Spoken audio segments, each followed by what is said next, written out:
He abandoned her in her darkest moments, when the disease was consuming her and she needed him the most. But fate, as always, has its surprises. Years later, as the will was read, the husband who thought himself untouchable felt a cold shiver run down his spine, something he could never have imagined, and that would change his life forever. The autumn breeze carried the scent of lemon blossoms through the open French doors of the imposing Mediterranean-style mansion perched high in the Bel Air hills. Claire Carter's delicate fingers trembled as she gripped the medical folder, its crisp manila edges digging into her palms. She stared at the Los Angeles skyline stretching out beyond her terrace, the downtown skyscrapers shimmering like distant sentinels in the afternoon light. The doctor's words still echoed in her head, clinical and precise, severing her life into before and after. Stage 3, aggressive, treatment options, survival rates. She inhaled deeply, savoring the fragrant air that suddenly felt like a luxury. At 42, Claire Carter had constructed a life that many envied. Senior partner at Westwood, Blackwell & Associates, one of LA's most prestigious law firms. Married to Christopher Carter, the dashing CEO of Carter Property Development. Their sprawling Bel Air estate featured in Architectural Digest just last spring. Their Christmas card photo from St. Bart's had been the envy of their social circle. Perfect life, perfect couple. The irony wasn't lost on her. As a litigator, she had built her reputation on finding hidden truths, exposing weaknesses in seemingly airtight cases. Yet she had missed the growing malignancy in her own body. The distinctive purr of Christopher's Aston Martin echoed up the curved driveway. Claire quickly wiped away the tear tracks on her cheeks, sliding the medical folder under a stack of briefs on the antique writing desk. She smoothed her silk blouse and ran a hand through her chestnut hair, cut in the elegant bob that had become her signature look in the courtroom. "Claire?" Christopher's voice resonated through the marble foyer, followed by the familiar sound of his Italian leather briefcase landing on the entryway console. "You home early?" She cleared her throat, willing strength into her voice. On the terrace. Christopher Carter strode through the living room with the confidence of a man accustomed to commanding attention. At 45, he remained as striking as when they'd met at Stanford Law, tall and athletic with salt and pepper hair that only enhanced his appeal. His tailored Tom Ford suit hung perfectly on his frame, his Patek Philippe watch catching the light as he stepped onto the terrace. "This is a surprise," he said, leaning to kiss her cheek. "What happened to the Thompson deposition?" "Rescheduled." Claire forced a smile, noticing how Christopher's eyes didn't quite meet hers, that slight distance that had been growing between them over the past year. "I thought we could have dinner together. It's been weeks." Christopher checked his watch, frowning slightly. "I've got that meeting with the Shanghai investors at 7. Rain check?" He moved to the bar cart, pouring himself 2 fingers of Macallan 25. "Chris, we need to talk." Claire's voice broke slightly on the last word. Something in her tone made him pause, glass suspended halfway to his lips. He finally looked at her, really looked, and his expression shifted from distraction to concern. "What's wrong? Did something happen with the Riverton case?" Claire shook her head, a humorless laugh escaping her lips. "Always about work." "No, nothing like that. The words caught in her throat. Christopher set his glass down, moving closer. "Claire, I went to see Dr. Feldman today." She struggled to keep her voice steady.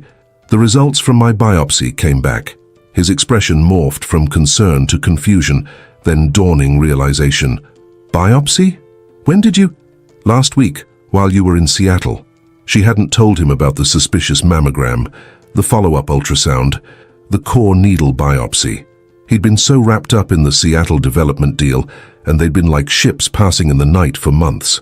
"I didn't want to worry you until I knew something definitive." Christopher paled slightly, lowering himself onto the teak lounge chair opposite her. "And now you do?" Claire nodded, her attorney's composure crumbling. "It's cancer, Chris. Invasive ductal carcinoma. Stage 3. The silence that followed seemed to stretch into infinity, broken only by the distant sound of traffic on Sunset Boulevard and the gentle splash of the infinity pool's waterfall feature. "Jesus, Claire." Christopher ran a hand through his perfectly styled hair, disheveling it. "Stage 3, that's serious." "Yes." She watched him carefully, searching for the right words. "Dr. Feldman wants to start aggressive treatment immediately. Surgery, then chemo, possibly radiation." Christopher stood abruptly, pacing the travertine tiles. "But you'll be okay, right? With treatment? People beat cancer all the time now." His question hung in the air between them. Claire had always prided herself on preparedness, on knowing the facts and probabilities of any situation. Now she found herself adrift in uncertainty. "The 5-year survival rate is about 72% with my specific diagnosis." Her voice took on the detached tone she used when presenting difficult facts to clients. "Better than a coin flip, not as good as I'd like." Christopher's face contorted, emotions flashing across it too quickly to decipher. "You always did love your statistics," he said, reaching for his scotch and draining it in one swallow. "When do they want to start?" "Next week. I'll need to take a leave of absence from the firm." The words felt strange in her mouth. In 20 years of practicing law, she had never taken more than a 2-week vacation. "Of course," Christopher nodded, his gaze drifting toward the skyline. "We should get a second opinion. Shall call Richard. His brother-in-law is chief of oncology at Cedars-Sinai." Claire watched her husband shift into problem-solving mode, his initial shock giving way to action items. It was how he handled everything: identify the problem, develop a strategy, execute. She had always admired this about him, his ability to face challenges head-on. Now she wondered if it was also his way of maintaining emotional distance. "Chris," she said softly, "I'm scared." For a moment, vulnerability flashed across his face, a crack in the confident facade. He crossed to her chair and knelt beside her, taking her hand in his. "Listen to me," he said, his blue eyes intense. "We're going to fight this thing with everything we've got. The best doctors, the most advanced treatments, whatever it takes." Claire squeezed his hand, drawing comfort from his conviction, even as a small voice inside her wondered if the "we" in his statement truly included him, or if she'd be fighting this battle largely alone. "I need you with me," she whispered. "Really with me." "I'm not going anywhere," he promised, kissing her forehead. 3 weeks later, Claire sat in the sunlit kitchen, nursing a mug of ginger tea. The surgery had gone well, according to Dr. Feldman. Clean margins, no evidence the cancer had spread to her lymph nodes beyond what they'd already identified. Small victories. Her body felt foreign to her now, bandaged and tender, exhaustion seeping into her bones.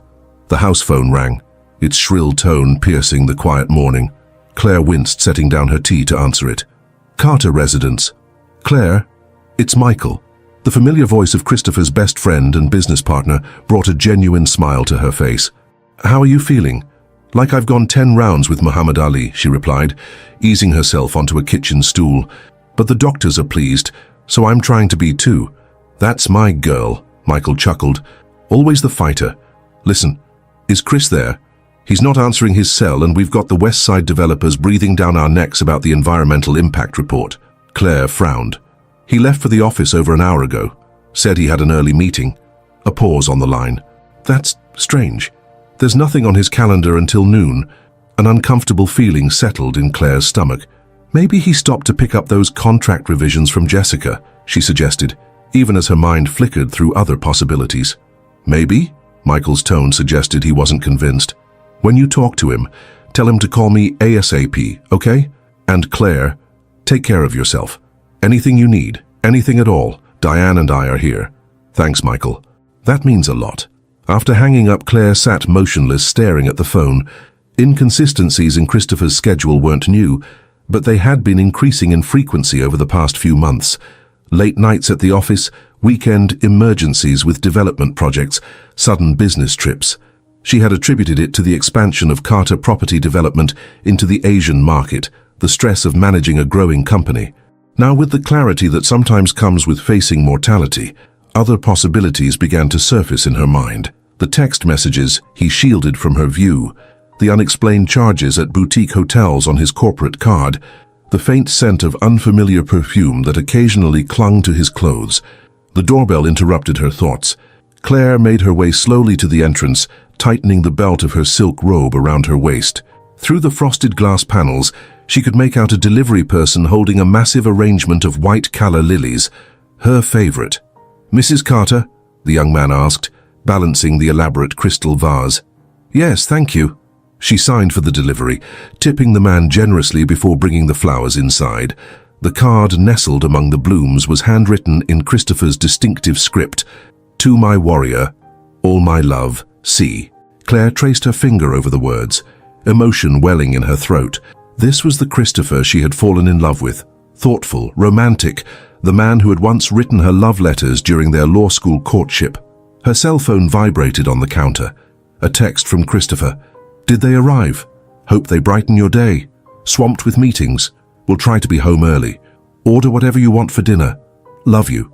Claire replied with a simple, thank you, they're beautiful, and a heart emoji, setting the phone down with a sigh. The flowers were a lovely gesture, but they couldn't fill the growing void of his physical absence when she needed him most. The first round of chemotherapy hit Claire like a freight train. Despite the anti-nausea medications, she spent hours hunched over the toilet in their master bathroom, her body rejecting everything. Christopher had attended the first infusion with her, holding her hand and chatting nervously with the nurses, but had begged off subsequent appointments, citing unavoidable meetings. It was Michael who stepped in, quietly arranging his schedule to drive Claire to treatments, sitting beside her with a book or his laptop, while the drugs dripped into her veins. It was Michael who stocked their refrigerator with ginger ale and popsicles, who researched which foods might be gentle enough for her ravaged digestive system. You don't have to do this, Claire told him one afternoon as he helped her from the car after a particularly brutal session. Michael's kind eyes crinkled at the corners.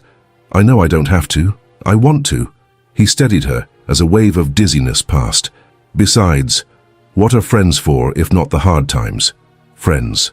The word seemed inadequate for what Michael had become. A lifeline, a constant in the shifting landscape of her illness. At 50, Michael Dawson had the solid dependability of someone comfortable in his own skin. Divorced 5 years earlier when his wife left him for a younger man, he had thrown himself into work and charity, becoming a fixture at children's hospital fundraisers and habitat restoration projects along the LA River. Christopher often teased him for his bleeding heart liberal tendencies, a stark contrast to his own ruthless business approach. Yet the friendship between the men had endured since their days as roommates at Stanford, their differences somehow complementary rather than divisive, until now. Claire couldn't help noticing the growing tension between them, the clipped phone conversations, Michael's careful avoidance of mentioning Christopher when they were together.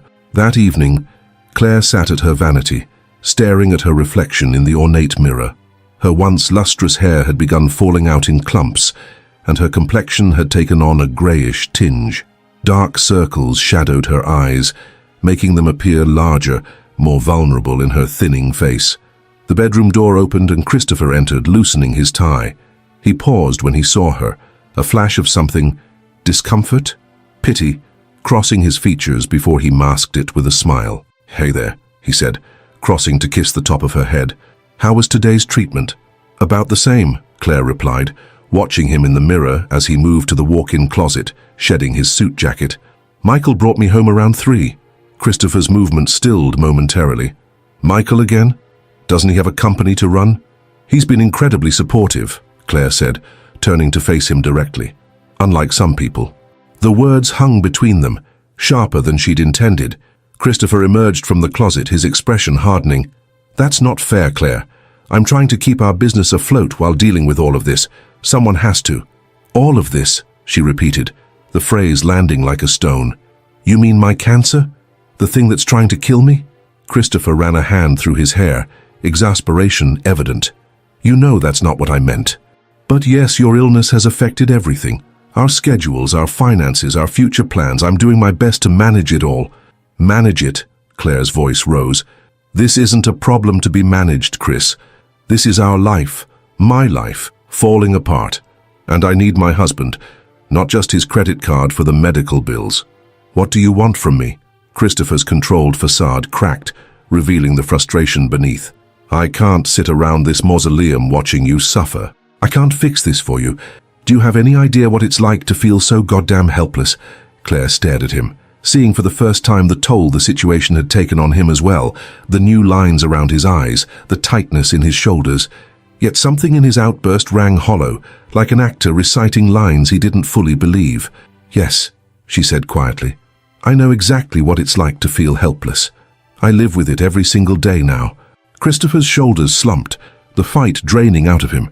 He sat heavily on the edge of their king-sized bed, head in his hands. "I'm sorry," he murmured. "I'm not handling this well.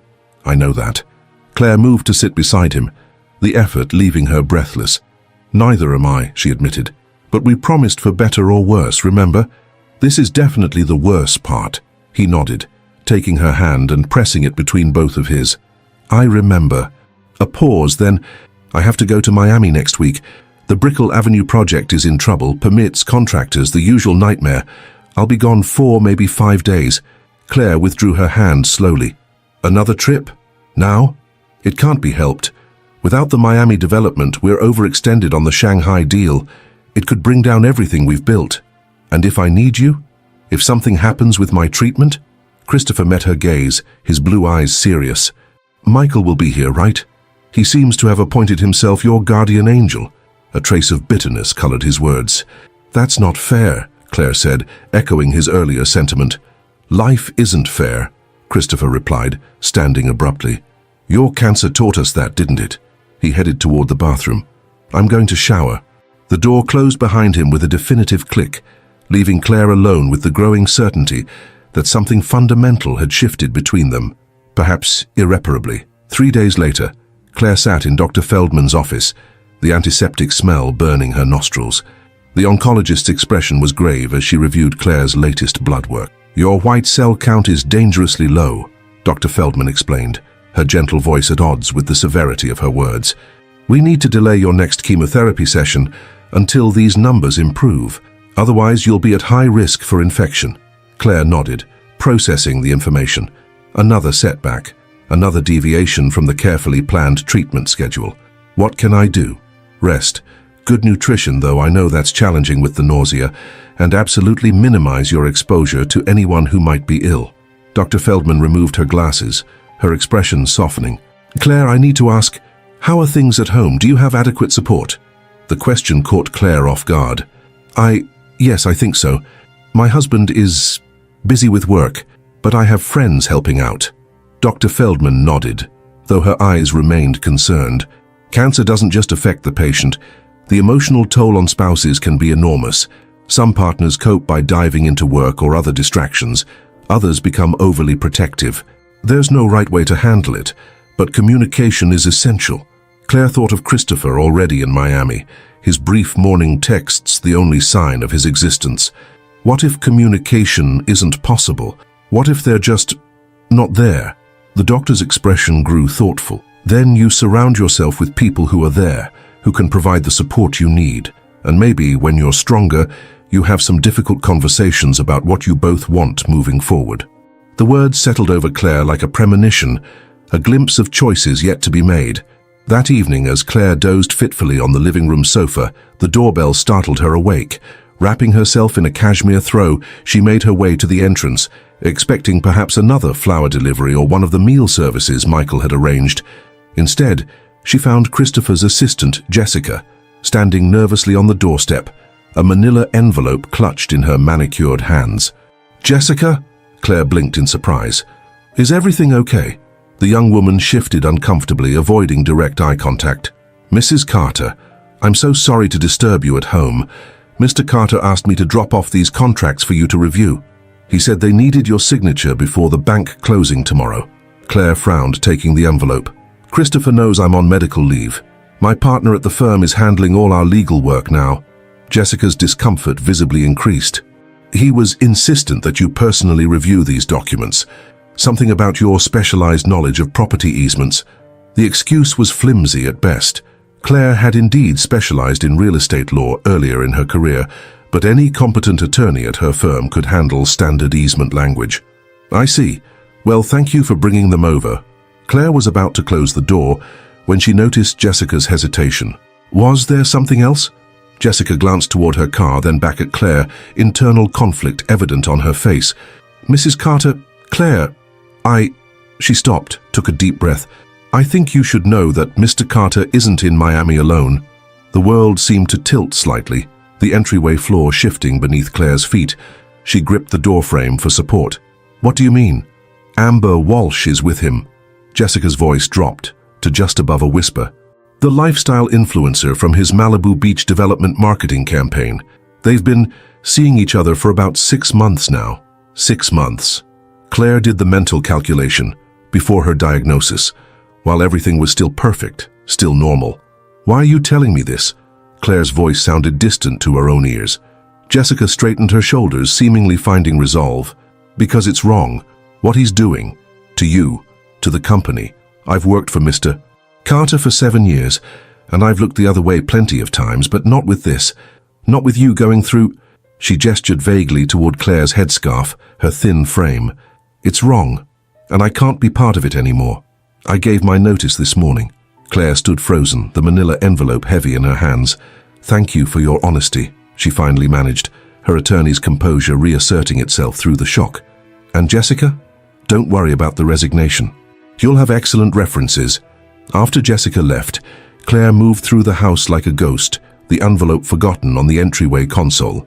In the kitchen, she opened a bottle of expensive Cabernet that Christopher had been saving for a special occasion, pouring herself a generous glass despite the warnings about alcohol during chemotherapy. The wine tasted metallic on her compromised palate, but she drank it anyway, savoring the burn as it went down. She carried her glass to Christopher's home office, a space she rarely entered, his private domain in their shared home.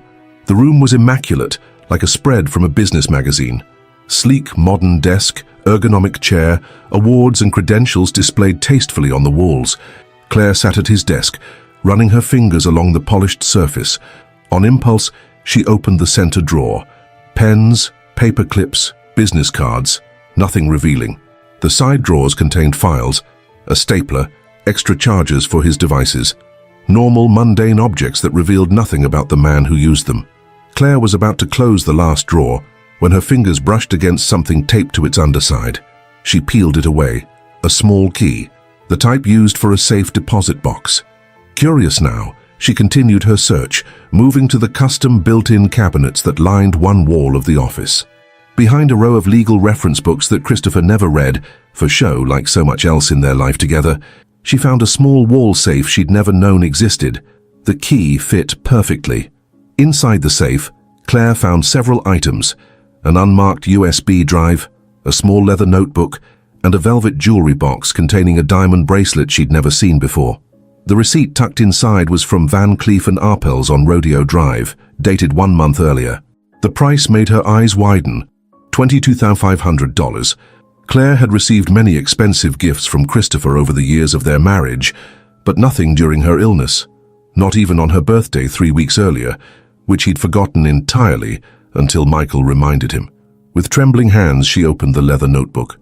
Inside, in Christopher's precise handwriting, were notes on offshore accounts, investments under names she didn't recognize, and what appeared to be plans for a residential property in Cabo San Lucas, Mexico, a project Carter Property Development had no official involvement with. The USB drive contained photos, Christopher and a stunning young woman with honey blonde hair and the sculpted body of someone who made fitness part of her personal brand, Amber Walsh. In some photos they were at restaurants, at the beach, at what appeared to be private villas in tropical locations. In others, they were in states of undress that left no doubt about the nature of their relationship. The timestamps on the photos confirmed Jessica's timeline. The affair had begun well before Claire's diagnosis. It wasn't a reaction to her illness, it was already in progress when cancer arrived to complicate the picture. Claire sat motionless in Christopher's chair. The evidence of his betrayal spread before her. The pain was physical, a knife twist in her chest that had nothing to do with her surgical scars. She had given this man 20 years of her life, supported his ambitions, celebrated his successes, stood by him through the early failures of his business. She had wanted children, but Christopher had always insisted the time wasn't right. His company needed to be established first, then expanded, then taken international. There was always a reason to wait until it was too late. And now, when she needed him most, he had already moved on to someone younger, healthier, unburdened by disease and mortality. Claire's phone buzzed with a text from Christopher. "How are you feeling today? Had good meetings. Closing the deal tomorrow, home by Friday. Need anything?" The casual normalcy of it, the utter dishonesty, ignited something in Claire that transcended her physical weakness. Rage, hot and clarifying, surged through her veins. She had spent weeks feeling diminished, watching her body betray her, while simultaneously losing her husband's attention and affection. But Claire Carter had not become one of Los Angeles's most feared litigators by accepting defeat. In the courtroom, she was known for turning seemingly hopeless cases around through meticulous preparation and an uncanny ability to identify her opponent's vulnerabilities. She carefully replaced everything in the safe except the USB drive, which she slipped into her robe pocket. Then she replied to Christopher's text, "Feeling stronger today. Take your time with the deal. Everything's under control here." As she made her way back to the living room, Claire's mind was already formulating a strategy. Christopher had taught her an invaluable lesson. People are rarely who they appear to be, and even the most sacred vows can be shattered for the right price. Now it was time for her to teach him something in return. Betrayal was a game two could play, but only one would win, and Claire Carter had never been a gracious loser. The Santa Ana winds swept across the Los Angeles basin, hot and restless, carrying the scent of distant wildfires. Claire stood at the floor-to-ceiling windows of her home office, watching the palm trees bend and sway along the winding streets of Bel Air. She had always loved these windows, the way they framed the city like a living painting. Los Angeles spread out beneath her like a kingdom she had helped build. Now she saw it differently. The city had become a chessboard, and she was finally ready to make her opening move. "Mrs. Carter, your guests are here." Maggie, the housekeeper Christopher had insisted they hire when they moved into the Bel Air mansion, appeared at the doorway. "Thank you, Maggie. Please show them in." Claire straightened her silk blouse, adjusting the Hermes scarf she'd draped artfully around her neck to hide her protruding collarbones. She'd lost nearly 20 pounds since beginning chemotherapy, her once athletic frame now alarmingly thin. Yet she'd applied makeup carefully today, determined to project strength despite her weakness. "Claire," Michael's familiar voice preceded him into the room. He crossed to her immediately, embracing her with the gentle care that had become his habit. "How are you feeling today?" "Better," she said, and it wasn't entirely a lie. Rage, she had discovered, was an excellent antidote to fatigue. Behind Michael stood Eleanor Blackwell, Claire's law partner and mentor, an imposing woman in her 60s with steel-grey hair and the sharp gaze of someone who had spent decades dissecting witnesses on the stand. "You look like hell," Eleanor said without preamble, setting her Bottega Veneta briefcase on Claire's desk. "But I've seen worse. At least you're vertical." Claire laughed, the sound rusty from disuse. "I've missed your brutal honesty, Ellie." The older woman's expression softened momentarily. "The firm isn't the same without you terrorizing the associates." She glanced around the office. "Are we secure here?" Claire nodded. "Christopher won't be back until Friday. Maggie leaves at 6 and I've had the house swept for devices." At Michael and Eleanor's surprised expressions, she added, "Paranoid? Perhaps. But given what I've discovered, not without cause." She gestured for them to sit, then retrieved a folder from her desk drawer. "Thank you both for coming. What I'm about to share requires absolute discretion." "Of course," Michael said, his warm brown eyes concerned. "Claire, what's going on? Your message sounded urgent." Claire took a deep breath, marshalling her thoughts. "I've recently discovered that Christopher has been engaging in activities that violate both our marriage vows and possibly several securities laws." She slid the folder toward Eleanor. "These are copies of documents I found in a hidden safe in his office. I believe he's been moving company assets offshore, possibly in preparation for some kind of financial maneuver." Eleanor opened the folder, her expression growing more severe as she examined the contents. Shell companies in the Caymans, property development in Mexico outside the corporate structure. She looked up sharply. "Claire, if these transactions aren't being reported to the board or shareholders, it's fraud," Claire finished for her. "I know." Michael leaned forward, his face ashen. "That's impossible. I'm CFO. I sign off on all major transactions. These would have crossed my desk." "Unless you were deliberately kept out of the loop," Claire said gently. "Chris has always been good at compartmentalizing, creating silos of information so no one person sees the complete picture." She hesitated, then withdrew the USB drive from her pocket. "There's more. Christopher is having an affair with Amber Walsh." Michael's expression cycled through disbelief, denial, and finally a grim acceptance. "The influencer from the Malibu campaign? Christ, she's barely 30. 29, Claire confirmed, sliding her laptop toward them with the drive inserted. "As you can see, it's been going on for at least 6 months, well before my diagnosis." Eleanor and Michael scrolled through the photos in silence, exchanging glances that Claire couldn't quite interpret. "I'll kill him," Michael finally said, his voice low and dangerous.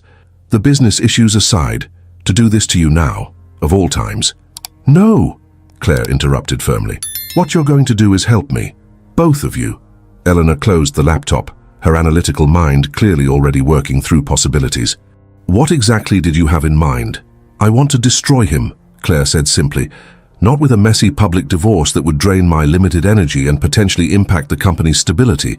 Something more elegant." She rose and moved to the window again, drawing strength from the panoramic view. "Christopher values three things above all else: his reputation, his wealth, and his freedom. I intend to strategically dismantle all three." Michael shifted uncomfortably. "Claire, you know I'd do anything for you, but Carter Property Development employs over 200 people. If the company goes down because of Christopher's actions, I have no intention of harming innocent employees," Claire assured him, "or legitimate investors. My target is Christopher, not the company." Eleanor nodded approvingly. "Smart. What's your plan?" Claire turned back to face them, her expression resolute. "First, I need information. Everything about Amber Walsh, the offshore accounts, and this mysterious Cabo property. Second, I need to secure my financial position without alerting Christopher.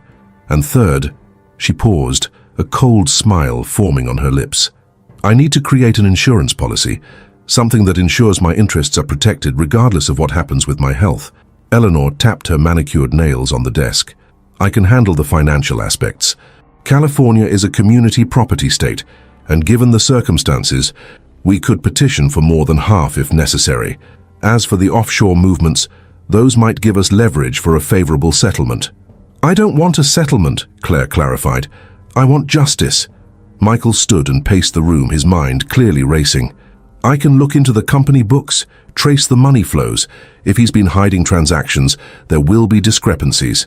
As for Amber Walsh," he pulled out his phone, scrolling through contacts. "I know someone at William Morris who handles influencer contracts. They might have background information."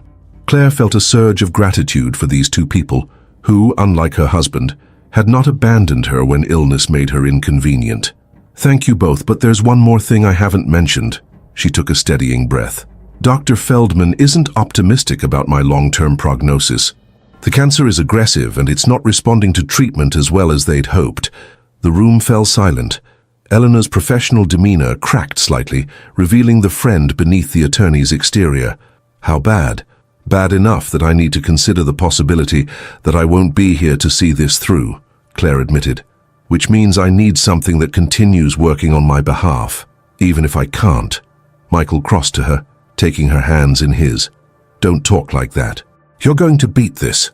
Claire squeezed his hands, appreciating his optimism even as she rejected it. "I hope so, but hope isn't a strategy, and I'm done leaving things to chance." She gently withdrew from his grasp. "I want to create a trust with very specific conditions, a posthumous insurance policy, if you will." Eleanor's professional mask slipped back into place. "I assume you have something specific in mind?" "I do." Claire smiled, and for the first time in months she felt something like her old self, the formidable attorney who had built a reputation on turning opponents' strengths into fatal weaknesses. Christopher isn't the only one who can plan for contingencies. 2 days later, Claire sat in the minimalist waiting area of Westwood Cancer Center, flipping absently through a glossy magazine. The private treatment facility catered to wealthy Angelenos who preferred their healthcare delivered with the same exclusivity as their dining experiences. "Mrs. Carter?" A nurse in tailored scrubs appeared at the doorway. "Dr. Feldman is ready for you." Claire followed her through the hushed corridors, past treatment rooms where other patients sat receiving infusions behind privacy glass. The oncology center resembled a high-end spa more than a medical facility, with its muted lighting and original artwork adorning the walls. Christopher had insisted on this place, "only the best for my wife," though he had visited exactly once.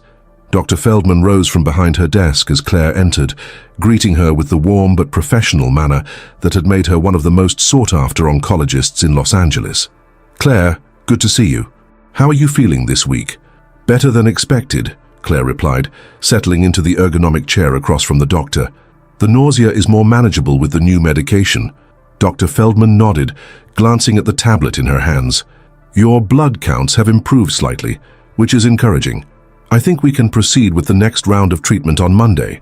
They discussed the upcoming chemotherapy session, potential side effects, and adjustments to her medication regimen.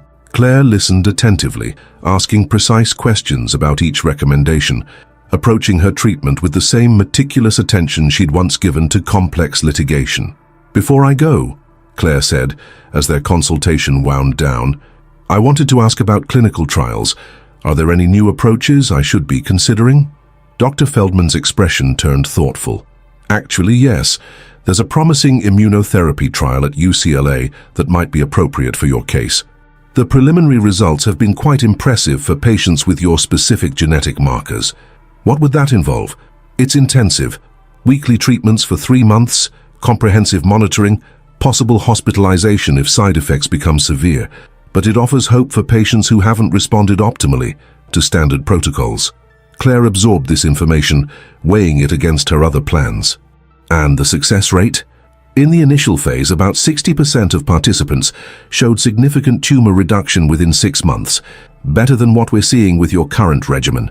Hope flickered briefly in Claire's chest, quickly tempered by pragmatism. "I'd like the information, please. I'll review it and let you know my decision next week." As Claire left the medical center, her phone buzzed with a text from Christopher. "Closing finalized. Celebrating with the team tonight. Home tomorrow afternoon. How are you feeling?" She stared at the message, imagining Christopher and Amber at some exclusive Miami restaurant, champagne flowing, her husband's hand casually resting on the younger woman's thigh beneath the table. The image should have hurt, but instead it merely strengthened her resolve. "Much better," she replied. "Looking forward to seeing you tomorrow." That evening, as the Santa Ana wines continued to rattle the windows of the Bel Air mansion, Claire received an unexpected visitor. The security system announced a car at the gate, and the camera feed showed a sleek Jaguar F-Type. Jessica Winters, Christopher's now former assistant. Claire buzzed her through, curious about this unannounced visit. Jessica appeared at the front door, looking simultaneously determined and terrified, clutching a leather portfolio to her chest like armor. "Mrs. Carter, I'm sorry for coming unannounced," she began as Claire ushered her into the living room, "but I thought, I have information you might want to see before Mr. Carter returns." Claire studied the younger woman carefully. Jessica had worked for Christopher for 7 years, starting as an intern and rising to become his executive assistant, a position that gave her unprecedented access to his professional and, inevitably, personal affairs. "What kind of information?" Claire asked, gesturing for Jessica to sit. Jessica placed the portfolio on the coffee table between them. "Financial records, travel itineraries, emails, things I shouldn't have copies of, technically speaking. But when you work for someone that closely for that long, you learn to keep insurance." "Insurance?" Claire echoed, intrigued. Jessica met her gaze directly for the first time. "Mr. Carter has a habit of asking his staff to do things that push ethical boundaries. Nothing explicitly illegal usually, but gray area stuff. Most people quit within a year. I stayed because the compensation was excellent, and I was learning the real estate development business from the inside." She tapped the portfolio. "But there are lines I won't cross. When he asked me to book adjoining hotel rooms for him and Ms. Walsh under different names, using company funds, that was one thing. When he started moving money through shell companies and pressuring me to backdate documents, that was another." Claire reached for the portfolio, her pulse quickening. "And when he abandoned his wife during cancer treatment for a woman half her age." Jessica had the grace to look ashamed. "That was the final straw. I should have come forward sooner, but you were protecting your career," Claire finished for her. "I understand. Self-preservation is a powerful motivator." She opened the portfolio, finding neatly organized sections labeled with dates and categories. Even a cursory glance revealed a treasure trove of evidence. Credit card statements showing purchases Claire had never seen, email exchanges with offshore banking representatives, property documents for the Cabo development. "Why are you giving me this?" Claire asked, though she suspected the answer. Jessica straightened her shoulders. "Because it's the right thing to do, and because Mr. Carter threatened to blacklist me in the industry when I resigned. Said he'd make sure I never worked in real estate development in California again." A small, humorless smile touched Claire's lips. "Christopher always did believe in mutually assured destruction as a negotiating tactic." "Exactly," Jessica nodded. "So this is my counteroffer. I have copies of everything here. Use it however you need to." All I ask is that if there's fallout, you remember that I came to you voluntarily." Claire studied the young woman with newfound respect. "What are your plans now?" "I have a job offer in Seattle. Commercial development firm, smaller than Carter Properties but with a better reputation for ethics. I start next month." "Smart move," Claire approved, getting out of Christopher's orbit entirely. She closed the portfolio.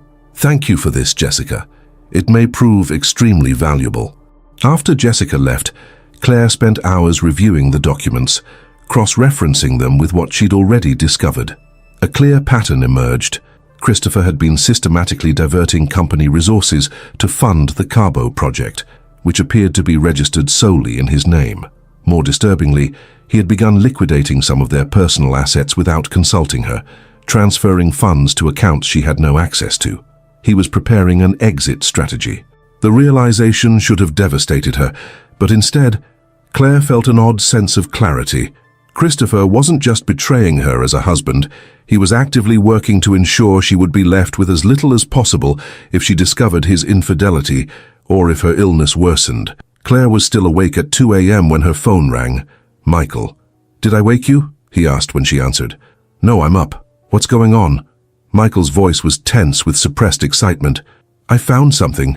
About Amber Walsh. She's not just arm candy, Claire, she's connected." Claire sat up straighter. "Connected how?" "Her uncle is Victor Santoro." The name hit Claire like a physical force. Victor Santoro was a real estate developer with notorious ties to organized crime families on the East Coast. His projects in Atlantic City and Miami had been investigated multiple times by federal authorities, though charges never seemed to stick.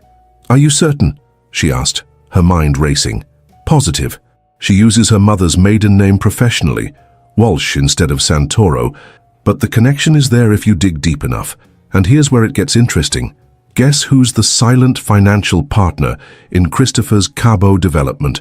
"Victor Santoro," Claire breathed, pieces falling into place.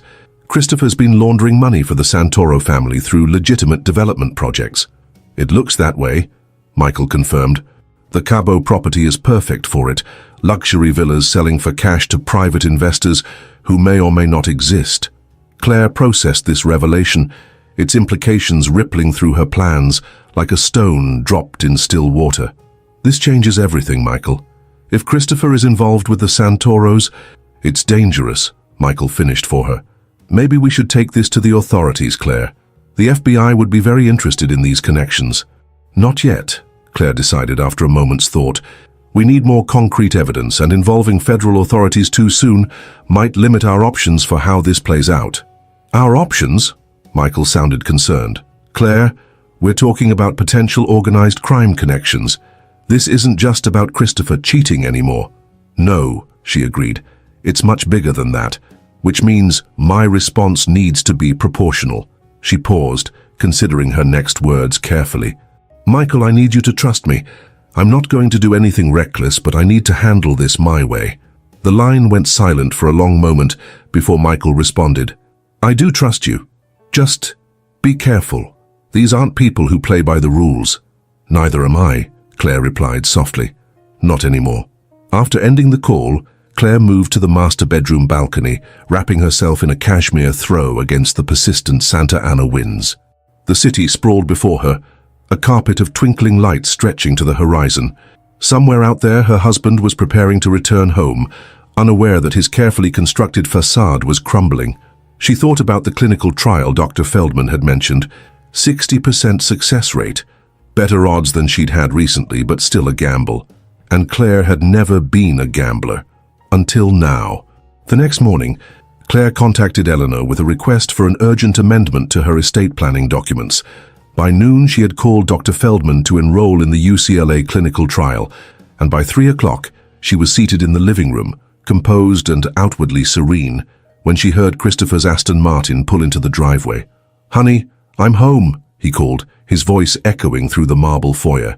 The sound of his wheeled suitcase followed, then his footsteps approaching the living room. Christopher appeared in the doorway, tanned from the Miami sun, his custom suit as impeccable as always. If guilt weighed on him, it didn't show in his confident posture or the easy smile he directed at her. "Hey there," he said, crossing to kiss her cheek. "You look better." some color back in your face. Claire accepted the kiss without returning it. How was Miami? Productive? Very. Christopher loosened his tie, heading for the bar cart. We closed the deal, smoothed over the permit issues. The Brickell Avenue project is back on track. He poured himself 2 fingers of bourbon, not offering her a drink. Any news from Dr. Feldman?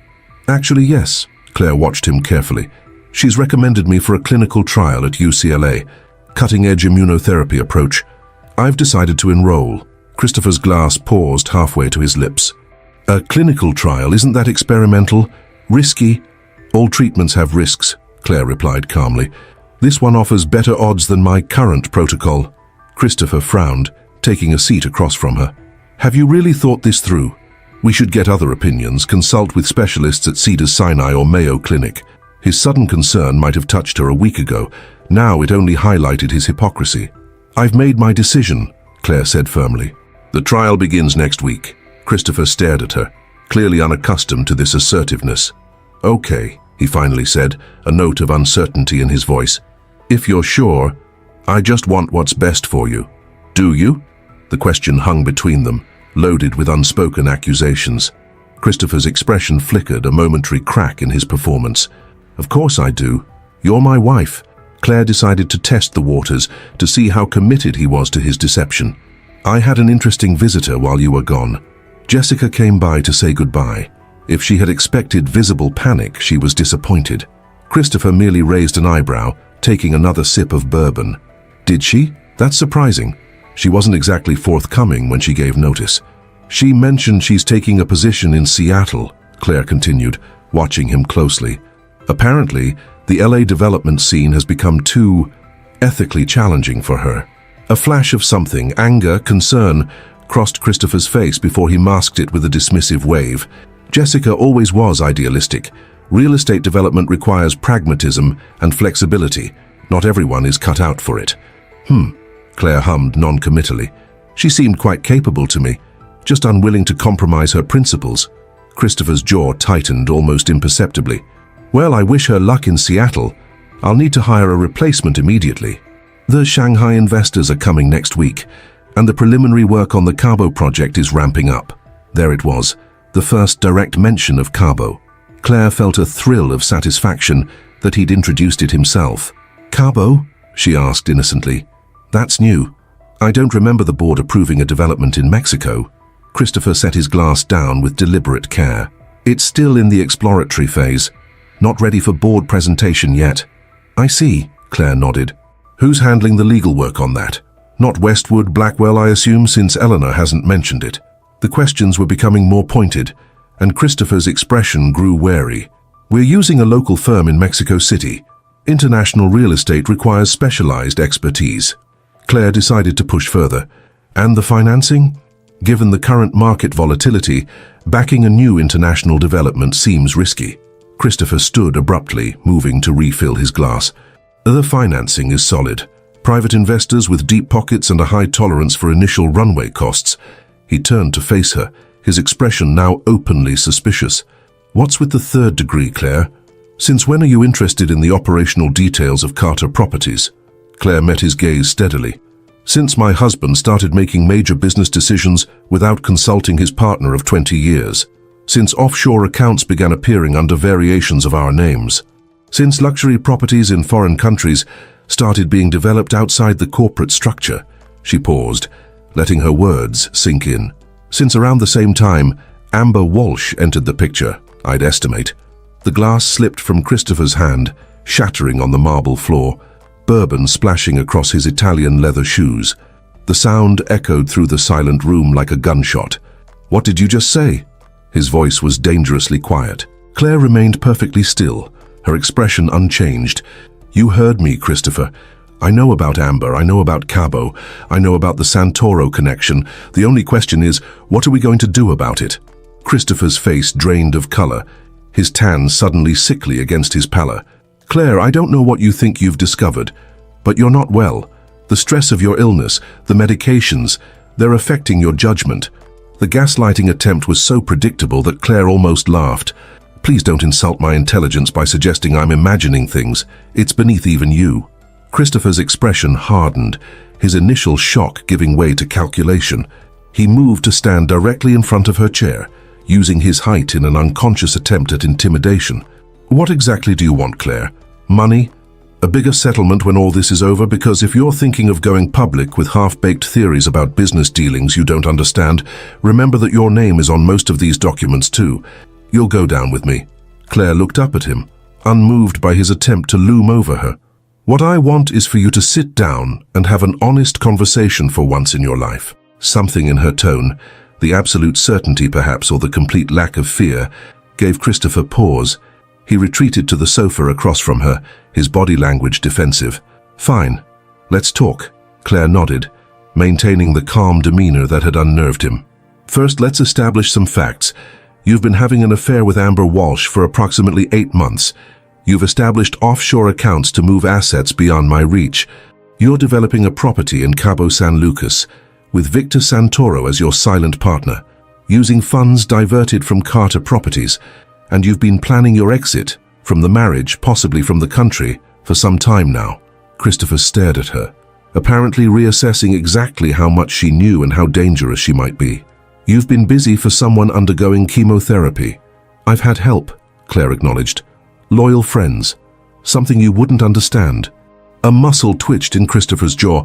"What do you want, Claire? Cut to the chase." "I want a divorce," she said simply, "but not a conventional one. I have certain requirements." Christopher barked a laugh. "Requirements? You're not exactly in a position to make demands. You're sick, possibly dying, and any judge would take one look at your condition and question your mental capacity for litigation." The cruelty of his words struck like physical blows, but Claire didn't flinch. "Perhaps, but judges might also be interested in evidence of fraud, money laundering, and conspiracy with known criminal organizations. The IRS would certainly have questions about those unreported offshore transfers." A flicker of uncertainty crossed Christopher's face. "You're bluffing. You don't have evidence of anything illegal. Would you like to test that theory?" Claire raised an eyebrow. "Because I'm quite prepared to send everything I have to the FBI, the SEC, and the California Attorney General's office tomorrow morning." The standoff stretched between them, neither willing to back down. Finally, Christopher's shoulders slumped slightly, the first genuine reaction she'd seen from him. "What are your requirements?" he asked, the word bitter on his tongue. Claire leaned forward, intensity radiating from her despite her frail frame. "First, you will transfer all your shares of Carter Properties to Michael Dawson, effective immediately. He will become CEO with full control of company operations." "That's insane," Christopher exploded. "Carter Properties is my company. I built it from nothing." "We built it," Claire corrected him coldly, "with my legal expertise, my family connections, and my willingness to forgo having children to support your ambitions. And now you'll sign it over or face federal indictments." Christopher ran a hand through his hair, his composure cracking. "Fine, what else?" "Second, you will liquidate the Cabo development and return all investor funds, dissolving any partnership with Victor Santoro cleanly and permanently." Christopher paled. "You don't understand what you're asking. Santoro isn't someone you can simply walk away from." "That's your problem to solve," Claire replied implacably. "Third, you will sign over this house and all domestic assets to me. You may keep your personal belongings and whatever funds you've already moved offshore. I have no interest in pursuing you across international banking jurisdictions." Christopher stared at her as if seeing her for the first time. "And if I refuse?" "Then tomorrow morning, the FBI will receive comprehensive documentation of your activities, along with witness statements from Jessica Winters and others. I imagine federal prosecutors would be particularly interested in your connection to the Santoro family." The silence that followed was electric with tension. Christopher stood and paced the room, his mind visibly racing through scenarios, calculating odds, searching for leverage. "You'd really do this?" he finally asked, genuine bewilderment in his voice. "After 20 years together? You'd destroy everything we've built?" "No, Christopher," Claire said quietly. "You did that when you betrayed me. Not just with Amber, but with every lie, every hidden account, every decision to plan your future without me in it. I'm simply ensuring that the consequences fall where they belong." Christopher's expression darkened. "And if I agree to these outrageous terms, what guarantees do I have that you won't send the evidence anyway?" "You have my word," Claire said, "which, unlike yours, still means something." Christopher laughed bitterly. Your word. That's it.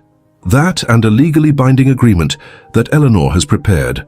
Sign the documents transferring assets as I've outlined, and the evidence remains sealed unless you violate the terms.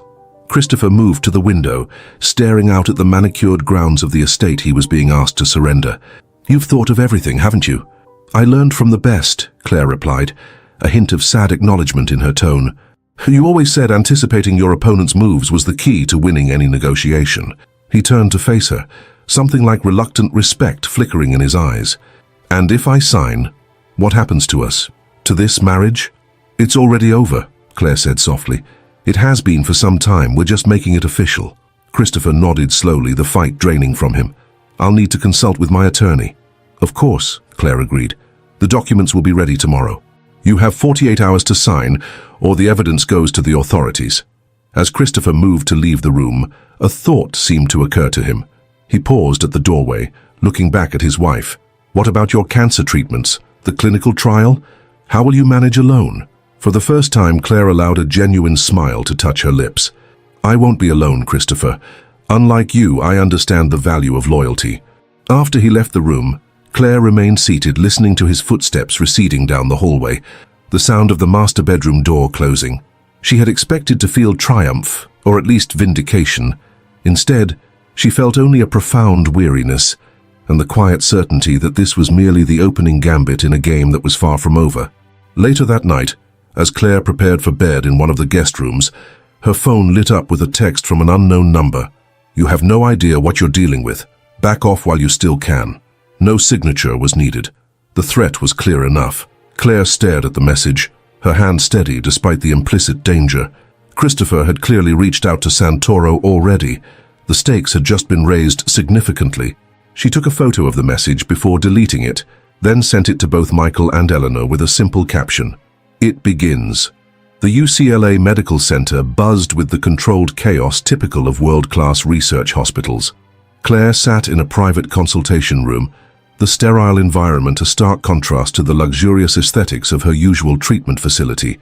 Here, function trumped form, medical equipment crowded the space, and the furniture prioritized practicality over comfort. Dr. Famwi, Halisha Patel, the lead researcher for the immunotherapy trial, reviewed Claire's medical records with methodical precision. In her early 40s, with intelligent eyes behind sleek glasses and a no-nonsense demeanor, Dr. Patel had earned her reputation as one of the country's foremost oncological researchers. Mrs. Carter, while your case meets our trial criteria, I want to be completely transparent about what you're undertaking. Doctor, Patel said, setting aside the tablet containing Claire's medical history. This treatment protocol is rigorous, and the side effects can be severe, significantly more intense than your current chemotherapy regimen. Claire nodded, her hands folded calmly in her lap. I understand. Dr. Feldman explained the risks. Explaining and experiencing are quite different, Dr. Patel replied, her gaze direct. We've seen promising results, but there have also been serious adverse reactions. 3 patients have had to withdraw from the trial due to complications. What kind of complications? Claire asked. Immune system overactivation leading to inflammation of vital organs, including the heart and lungs. 1 patient developed temporary kidney failure requiring dialysis. Claire absorbed this information without flinching. And if it works? Dr. Patel's expression softened slightly. If it works, we've seen tumors shrink by up to 70% within 3 months. In 2 cases, patients have gone into complete remission. Complete remission. The words hung in the air between them, heavy with possibility. Claire thought of all she had set in motion, the complex web of consequences now unfolding around Christopher. Would she live to see it through? When would we start? She asked. Immediately, Dr. Patel replied. First infusion today, if you consent. We'll need you to remain in the hospital overnight for monitoring after each treatment, at least for the first month. Claire hesitated, considering the implications. I'll need to make some arrangements. My husband and I are separating. There are legal matters in progress. Dr. Patel nodded, unsurprised. Cancer puts extraordinary strain on relationships. Unfortunately, your situation isn't uncommon. No, Claire agreed, a hint of bitterness coloring her voice. Just particularly ill-timed. After signing the extensive consent forms and scheduling her first treatment for the following morning, Claire exited the hospital into the bright California sunshine. Michael waited by his Range Rover in the parking structure, concern evident on his face as he helped her into the passenger seat. "How did it go?" he asked, sliding behind the wheel. "I start tomorrow," Claire replied, fastening her seatbelt. "I'll be in the hospital overnight after each treatment, at least initially." Michael nodded, navigating out of the parking structure. "I'll arrange for someone to be with you. Diane has already volunteered to take shifts." Claire smiled faintly, touched by his wife's generosity.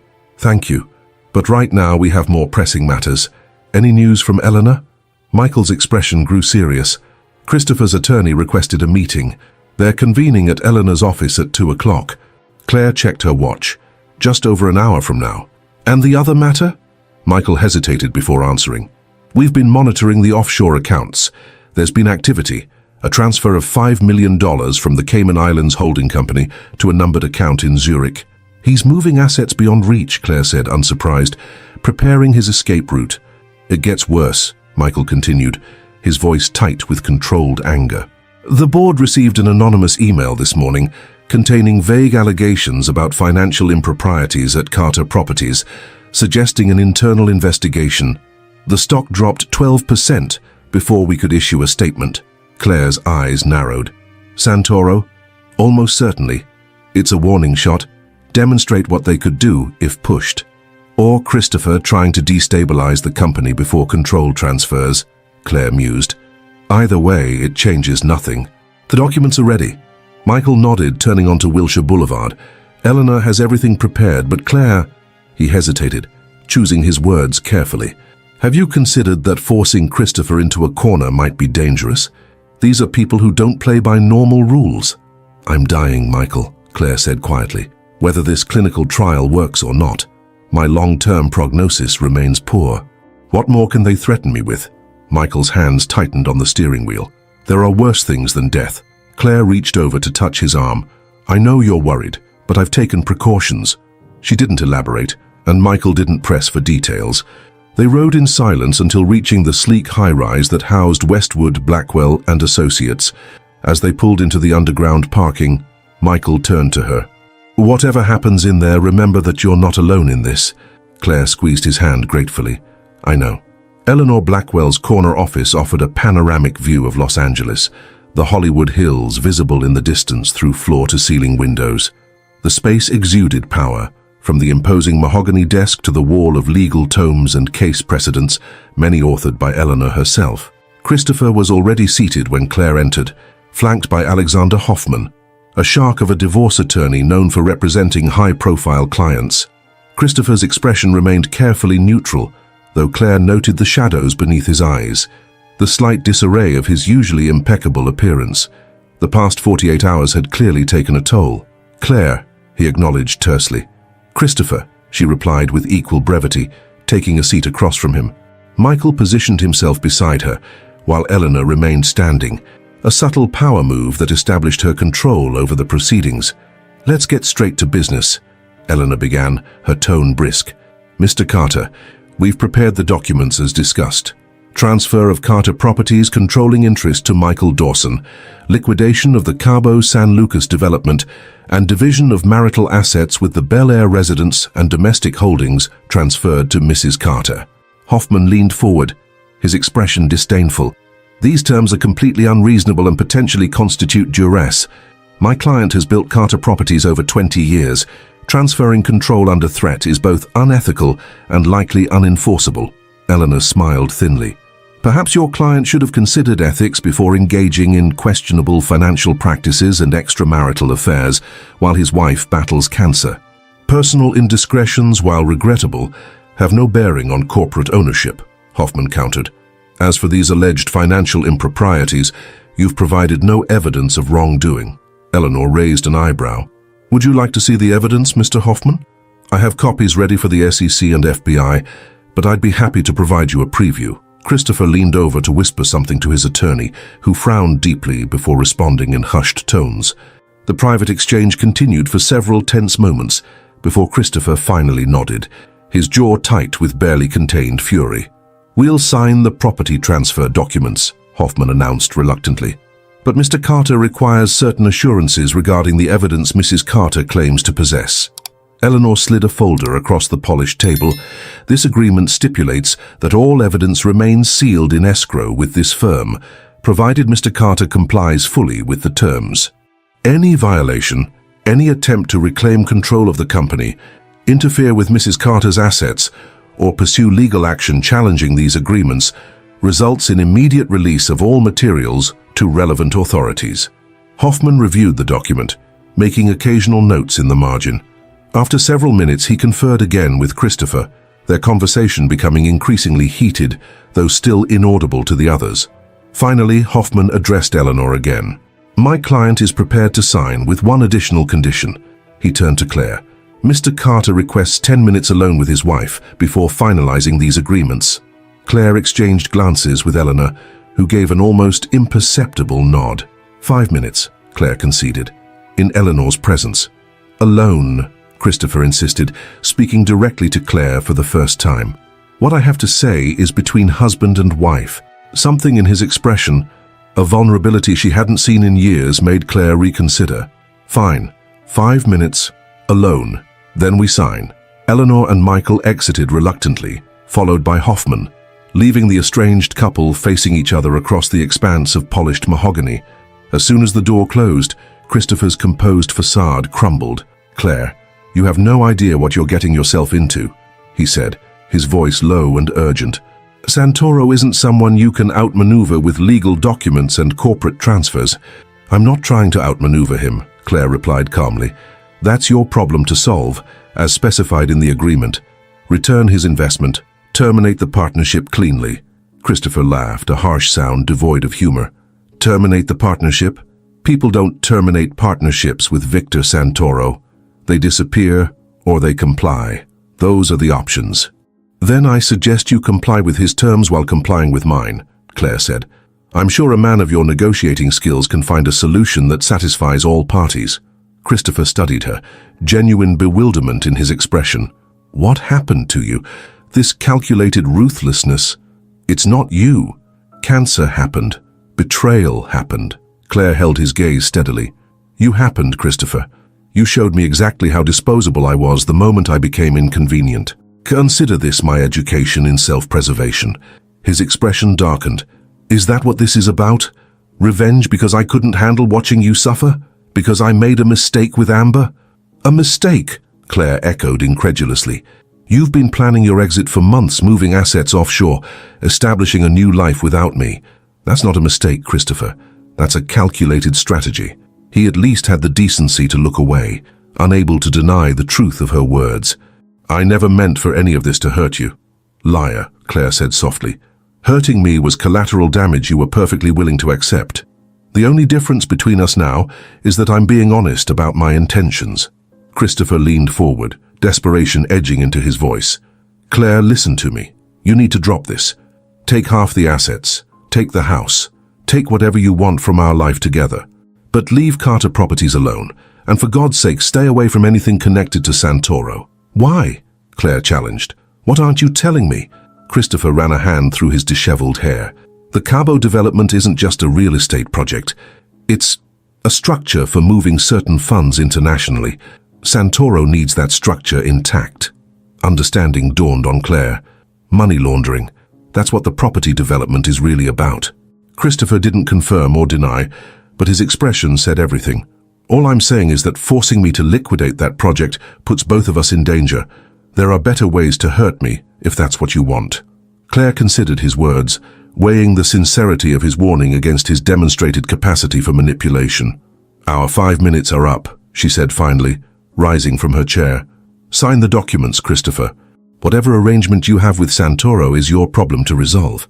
As she moved toward the door, Christopher called after her, his voice strained. "Claire, the clinical trial at UCLA, is there real hope there?" The question caught her off guard, a momentary glimpse of the man she had once believed him to be, the man who had held her hand through her father's funeral, who had celebrated each of her professional victories as if they were his own. "Some," she admitted. "But hope has never been a strategy I relied on." She opened the door, signaling the end of their private conversation. The attorneys and Michael filed back in, the atmosphere charged with unresolved tension. Christopher signed the documents with mechanical precision, each stroke of the pen surrendering another piece of the empire he had spent decades building. When the final signature was complete, he stood abruptly. "Satisfied?" he asked Claire, his voice flat. She didn't answer directly. "The house will be empty tomorrow between 9 and 5. You can collect your personal belongings then. Anything remaining will be donated." Christopher nodded tersely, then departed with Hoffman in tow, leaving behind the scent of his cologne and 20 years of shared history.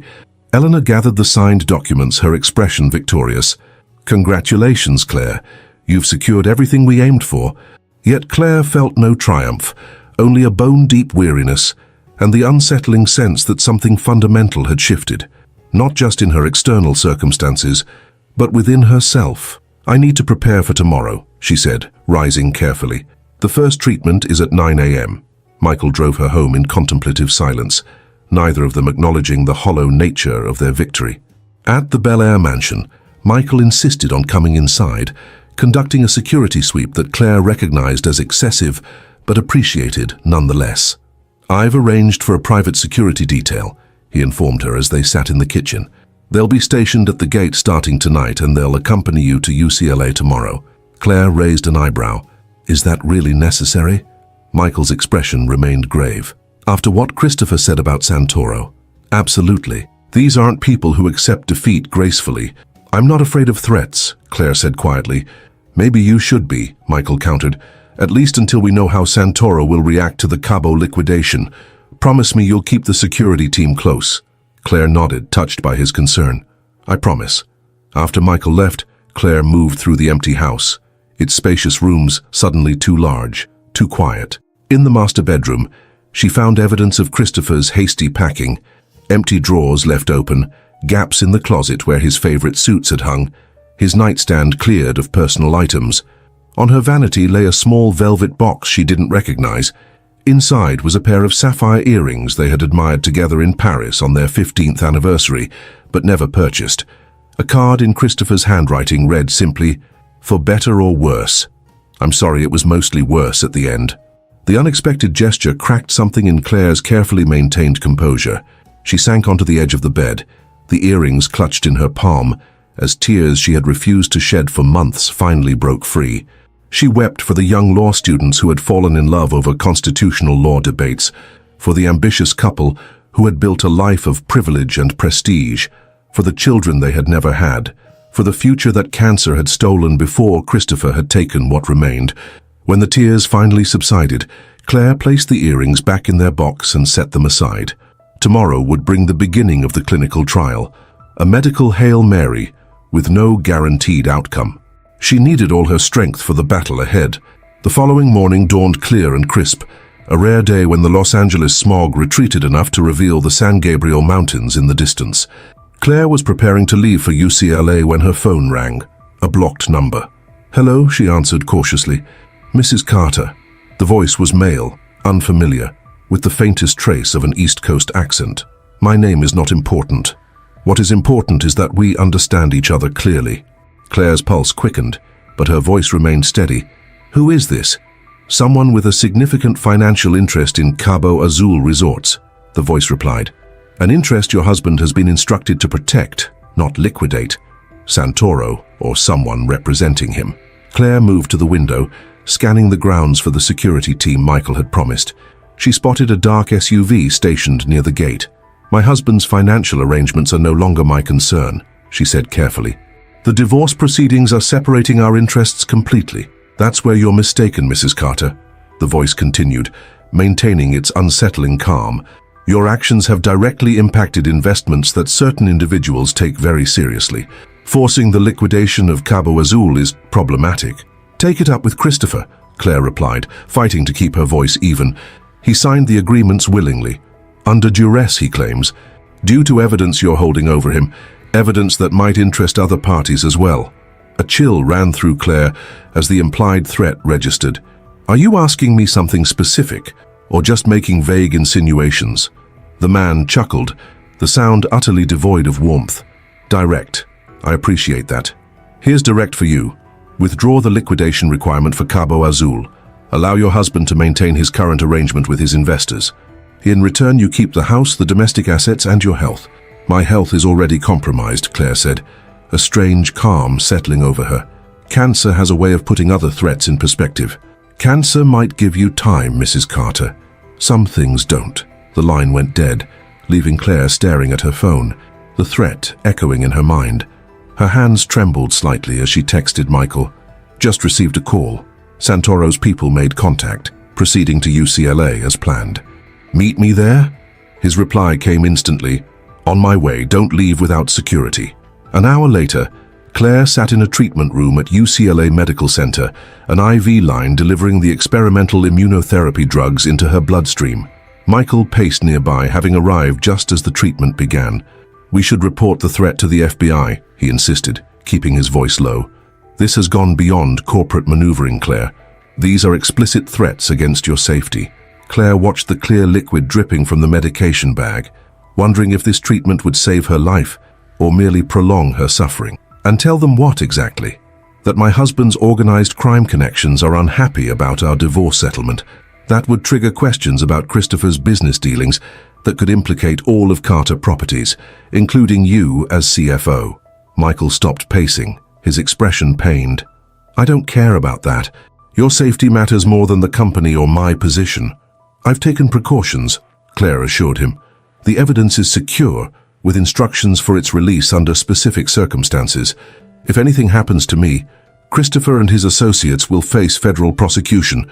That's not particularly reassuring, Michael said grimly. A posthumous victory isn't much of a victory at all. Before Claire could respond, Dr. Patel entered the treatment room, reviewing the monitors tracking Claire's vital signs. How are you feeling, Mrs. Carter? She asked, making notes on her tablet. Fine so far, Claire replied. How long before we know if it's working? We'll do comprehensive scans after 3 treatments, Dr. Patel explained. But watch for side effects over the next 24-48 hours. Fever, rash, joint pain. These could actually be positive signs that your immune system is responding to the therapy. After completing her assessment, Dr. Patel left Claire and Michael alone again. The treatment room's silence was broken only by the rhythmic beeping of monitoring equipment. I've been thinking, Michael said finally, pulling a chair beside her bed. Maybe you should consider leaving Los Angeles until things settle down with Santoro and Christopher. My sister's place in Vancouver is empty while she's on sabbatical in Europe. It's remote, peaceful, a good place to recover between treatments. Claire considered the suggestion. And the company? The transition requires your presence here. The CFO can work remotely for a few weeks, Michael shrugged. Eleanor has the legal side handled. There's nothing that requires our physical presence in Los Angeles right now. The idea of escape, from the mansion filled with memories, from Christopher's betrayal, from Santoro's threats, held undeniable appeal, yet something felt unresolved, incomplete. Let me get through this first treatment cycle, Claire decided. We'll reassess based on Dr. Patel's evaluation. Michael nodded, though concern remained etched in his features. At least consider staying at my house in the meantime. Diane would love the company, and the security situation would be easier to manage. I'll think about it, Claire promised, though the thought of imposing on Michael and his wife, even with their willing invitation, felt like yet another surrender. The treatment concluded without incident, though a bone-deep fatigue settled over Claire almost immediately. As promised, she remained in the hospital overnight for observation, Michael reluctantly leaving only after security personnel were stationed outside her room. Sleep came in fitful bursts, interrupted by nurses checking vitals and the persistent discomfort of the hospital bed. During one such waking period, around 3 a.m., Claire reached for her phone, checking for messages out of habit. A text from an unknown number had arrived minutes earlier. Check your personal email. Heart racing, Claire opened her email application. At the top of her inbox sat a message with no subject line, sent from an anonymous address. She hesitated before opening it, anticipating another threat from Santoro's organization. Instead, she found herself staring at photographs, dozens of them contained in a zip file attachment. With shaking fingers, she downloaded and opened the file. The images loaded slowly, revealing their content in stages. Christopher and Amber, as expected, in various locations. intimate moments in hotel rooms, on private yachts, at exclusive resorts. But these weren't the images that caused Claire's breath to catch. It was the other people in some of the photos. Victor Santoro himself, instantly recognizable from news coverage of his various legal troubles. Christopher shaking hands with known associates of Mexican cartels. Meetings in luxury hotel suites with individuals Claire recognized as political figures from both sides of the border. The final photo, time-stamped just 3 weeks ago, showed Christopher in what appeared to be a private airplane hangar, standing beside Amber and an unidentified man, examining what was unmistakably a large case of cash. A text document accompanied the photos, containing dates, locations, and amounts, a meticulous record of transactions flowing through the Cabo development. The money laundering operation was far larger than Claire had imagined, involving sums in the hundreds of millions of dollars. As she stared at the evidence, a new message appeared in her inbox. Your husband's debt to certain individuals cannot be settled by simply liquidating the Cabo project. He has guarantees to honor. Consider this information a courtesy. How you use it will determine what happens next. Claire sat motionless in the hospital bed, the implications washing over her like a cold wave. Christopher wasn't just involved with Santoro's organization, he was deeply embedded in an international money laundering network. The Cabo property wasn't merely a development project with a questionable investor. It was the centerpiece of a sophisticated operation moving cartel money across borders, and she had just forced him to dismantle it. The realization struck her with stunning clarity. She wasn't just in danger from Santoro's organization. Christopher himself now represented a threat potentially more immediate, more personal. She had backed him into a corner from which there might be no legitimate escape. If he couldn't satisfy Santoro's demands, his life was forfeit, unless he found another solution, like ensuring the person who had created the problem no longer existed to enforce the agreement. Claire's finger hovered over Michael's contact information, ready to alert him to this new development. Then she paused, a troubling thought surfacing.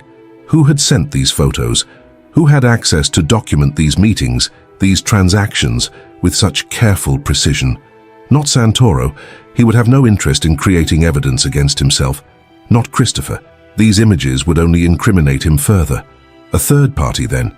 Someone with their own agenda. Someone using her as a pawn in a larger game she didn't yet understand. Instead of calling Michael, Claire composed a new email to Eleanor, attaching the photos and accompanying documentation with a brief message. Additional evidence received from anonymous source. Secure immediately. Trust no one until we speak. She then deleted the original email and cleared her download history, a precaution that felt both necessary and futile. If someone could access these images of Christopher's activities, they could likely access her devices as well. The remainder of the night passed in a haze of hypervigilance and exhaustion. By morning, the first side effects of the immunotherapy treatment had begun to manifest: a low-grade fever, joint pain that radiated through her limbs, a generalized malaise that made even sitting upright an exercise in determination. Dr. Patel seemed pleased with these developments. Your immune system is responding, she explained during morning rounds. It's uncomfortable, but potentially a good sign. When can I go home? Claire asked, already dreading another night in the hospital. Your blood work looks stable, and your reaction is within expected parameters, Dr. Patel replied, reviewing the charts. If your fever doesn't spike further, we can release you this afternoon. You'll need someone to drive you home and stay with you for at least 24 hours, though. Claire nodded, already formulating plans. Not the Bel Air house, too isolated, too vulnerable. Not Michael's home. She wouldn't risk bringing danger to his doorstep. She needed a third option, somewhere neither Christopher nor Santoro's people would think to look. As if summoned by her thoughts, a nurse appeared at the doorway. Mrs. Carter, you have a visitor. Claire tensed, irrationally expecting to see Christopher, or perhaps one of Santoro's associates. Instead, Jessica Winters, Christopher's former assistant, entered hesitantly, clutching a small gift bag. Jessica, Claire greeted her, surprise evident in her voice. I thought you'd left for Seattle already. Next week, Jessica replied, approaching the bed. I heard you were here from a mutual friend. I wanted to see how you were doing. She placed the gift bag on the bedside table. Just some ginger candies and herbal tea. They helped my mother during her treatments. Thank you, Claire said, genuinely touched by the gesture. That's very thoughtful. Jessica glanced around the room nervously, then leaned closer. I also wanted to warn you. Mr. Carter came to my apartment last night, extremely agitated. He was asking if I had copies of certain documents, if I'd given them to you or anyone else. Claire's pulse quickened. What did you tell him? That I had no idea what he was talking about, Jessica said. But he didn't believe me. He threatened me, Mrs. Carter. Said if I was lying, I'd regret it. I've never seen him like that before. The information settled like lead in Claire's stomach. Christopher was unraveling, growing desperate. You should accelerate your plans to leave Los Angeles, she advised. Today, if possible. Jessica nodded. I've already booked a flight for tomorrow morning. She hesitated, then added, There's something else. Before I resigned, I overheard Mr. Carter on the phone with someone, a man with an accent. They were discussing contingency plans if the Cabo project faced regulatory issues. They mentioned a property in Belize, completely off the books, some kind of backup plan. Belize, Claire repeated, filing the information away. Did you hear any specifics? Location? Names? Jessica shook her head. Just that it was ready if needed, and unknown to the wife. An escape hatch, prepared in advance. Further evidence of Christopher's calculated betrayal. Thank you for telling me, Claire said. And Jessica, be careful. If Christopher contacts you again, don't engage. Just leave. After Jessica departed, Claire texted Michael, Need a secure place to stay after discharge. Not your house, not Bel Air, somewhere unexpected. His reply came within minutes. My boat at Marina del Rey. Security can meet you there. We'll arrange everything. The yacht, of course. Michael's 50-foot sailing vessel, docked at an exclusive marina where residents valued privacy above all else. Christopher knew about the boat, but would never think to look for her there. It was perfect. Claire was completing discharge paperwork when her phone rang. Eleanor. I received your email, the attorney said without preamble. The additional evidence has been secured offline. Claire, this is far beyond what we anticipated. These connections to Mexican cartels. This isn't just money laundering. It's potentially a matter of national security. I know, Claire acknowledged, which makes our position both stronger and more dangerous. We need to consider approaching federal authorities, Eleanor continued. With this evidence, we could negotiate immunity for your cooperation. Not yet, Claire decided. First, I need to understand who sent these photos and why. Someone has been documenting Christopher's activities very carefully, someone with access and resources. A rival organization, Eleanor suggested. Or perhaps law enforcement already has an investigation in progress. Possibly, Claire agreed. But why send the evidence to me? Why now? To ensure Christopher's compliance with Santoro, Eleanor theorized. If he fails to resolve the Cabo situation, these images could be released, destroying him legally as well as otherwise. The implication hung between them. Christopher now faced pressure from multiple directions, making him increasingly unpredictable. And unpredictability in a man with organized crime connections was dangerous indeed. I'm being discharged this afternoon, Claire informed her. I'll be staying somewhere secure while we determine next steps. I'll contact you tomorrow once I'm settled. After ending the call, Claire finished the discharge process. A hospital volunteer helped her to the entrance, where Michael waited beside his Range Rover, the security detail following discreetly in a separate vehicle. How are you feeling? He asked, helping her into the passenger seat. Like I've been hit by a truck, Claire admitted, but that's apparently a good sign. Michael looked skeptical but didn't argue. The boat is ready. Diane stocked the refrigerator and made up the master stateroom. The security team will maintain a presence at the marina, and I'll stay aboard with you tonight. Claire leaned back against the headrest, fatigue weighing on her like a physical presence. You've thought of everything. Not everything, Michael replied grimly. I still don't have a solution for the Santoro situation, or for Christopher, who isn't answering calls from anyone at the company. He's planning his exit, Claire said, sharing Jessica's information about the Belize property. We need to move quickly to secure company assets before he can access them. Michael nodded, his expression darkening. I've already frozen his corporate accounts and credit cards. The board meets tomorrow to formalize the leadership transition, but personal assets he's already moved offshore are beyond our reach.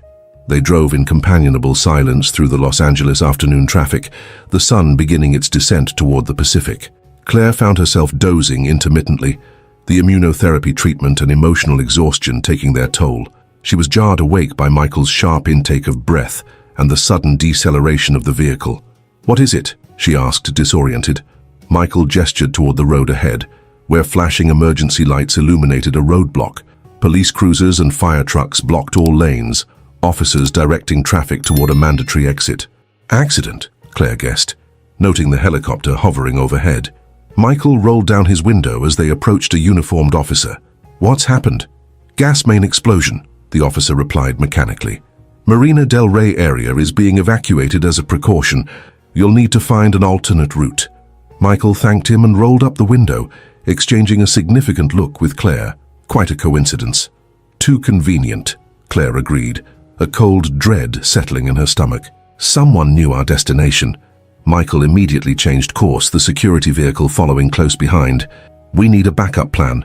Claire's phone buzzed with an incoming text, the same unknown number from the previous night. "Marina isn't safe. Neither is Michael's house or yours. 24-hour head start. Use it wisely." She showed the message to Michael, whose hands tightened on the steering wheel. "Who the hell is this? And how do they know our plans?" "I don't know," Claire admitted. "But they've been right so far. First the photos, now this warning." "Photos?" Michael glanced at her sharply. "What photos?" Claire hesitated, realizing she hadn't shared the emailed evidence with him. "I received documentation last night showing Christopher's deeper involvement with Santoro and Mexican cartels. I sent it to Eleanor for safekeeping." "And you didn't tell me?" Michael's voice rose slightly, hurt evident beneath the anger. "I was trying to protect you," Claire explained. "The less you know about certain aspects of this situation, the safer you are." Michael's expression softened slightly. "Claire, we're in this together. No more unilateral decisions, please." She nodded, acknowledging the validity of his concern. "Agreed. Now where do we go?" Michael considered for a moment. "My sister has a cabin in Big Bear. Remote. Difficult to find unless you know it's there. We can head there while we regroup." "Perfect," Claire agreed, already feeling the fatigue of the treatment returning in waves. "How long a drive?" "About 2 hours, traffic permitting," Michael replied, heading toward the interstate. Claire leaned back, closing her eyes. "Wake me when we're out of the city." She drifted into an uneasy sleep, vaguely aware of the vehicle's movement and Michael's occasional quiet conversations with the security team via earpiece. Dreams came in fragments. Christopher's face contorted with rage, Santoro's associates in the airplane hangar, Jessica's warning. She was jolted awake by the cessation of movement. Opening her eyes, Claire found they had pulled into a gas station in what appeared to be a small mountain community. Tall pines surrounded the area, and the air held the crispness of higher elevation. "Where are we?" she asked, disoriented. "Just outside Big Bear," Michael replied, unbuckling his seatbelt. "Need to refuel and grab some supplies. The security team is right behind us."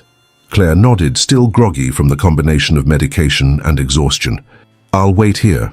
Michael squeezed her hand reassuringly before exiting the vehicle.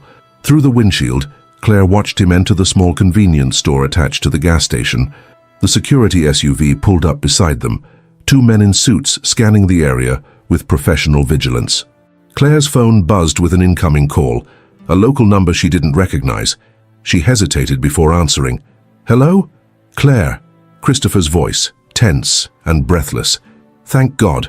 Listen to me carefully. You're in danger. Michael isn't who you think he is." Claire's blood ran cold.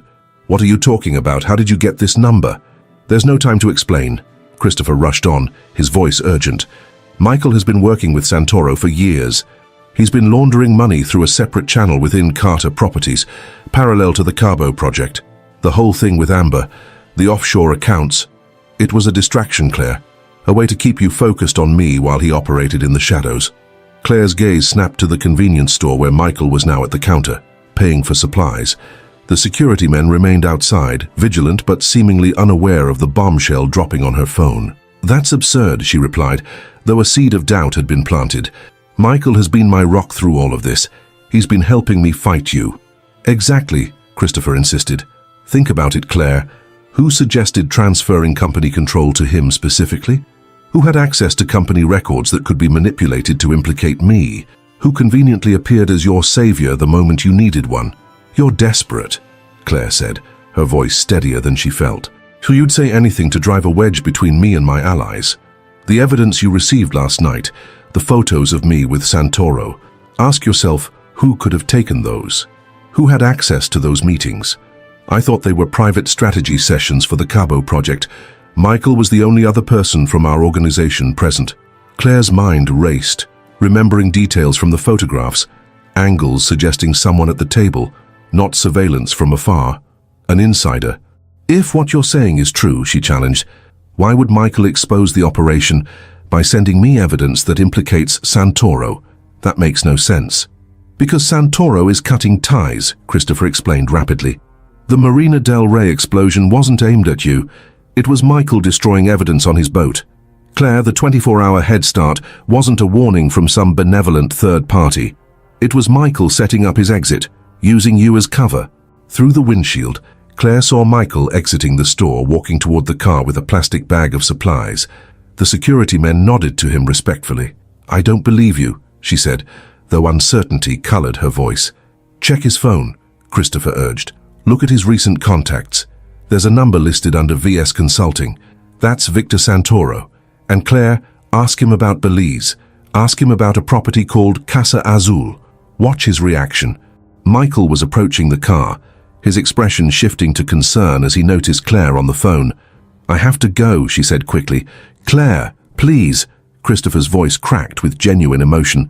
"Whatever you think of me, whatever I've done wrong, and God knows that's plenty, I wouldn't lie about this. Your life depends on seeing the truth about Michael." The call ended just as Michael opened the driver's door. "Everything okay?"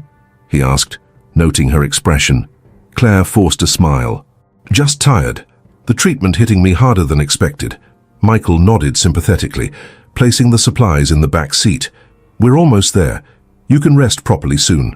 As he settled into the driver's seat, Claire noticed him place his phone in the center console cup holder, a casual gesture, nothing suspicious about it, yet her eyes fixed on the device, Christopher's words echoing in her mind.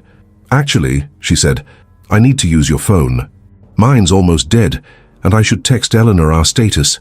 If Michael hesitated, it was barely perceptible.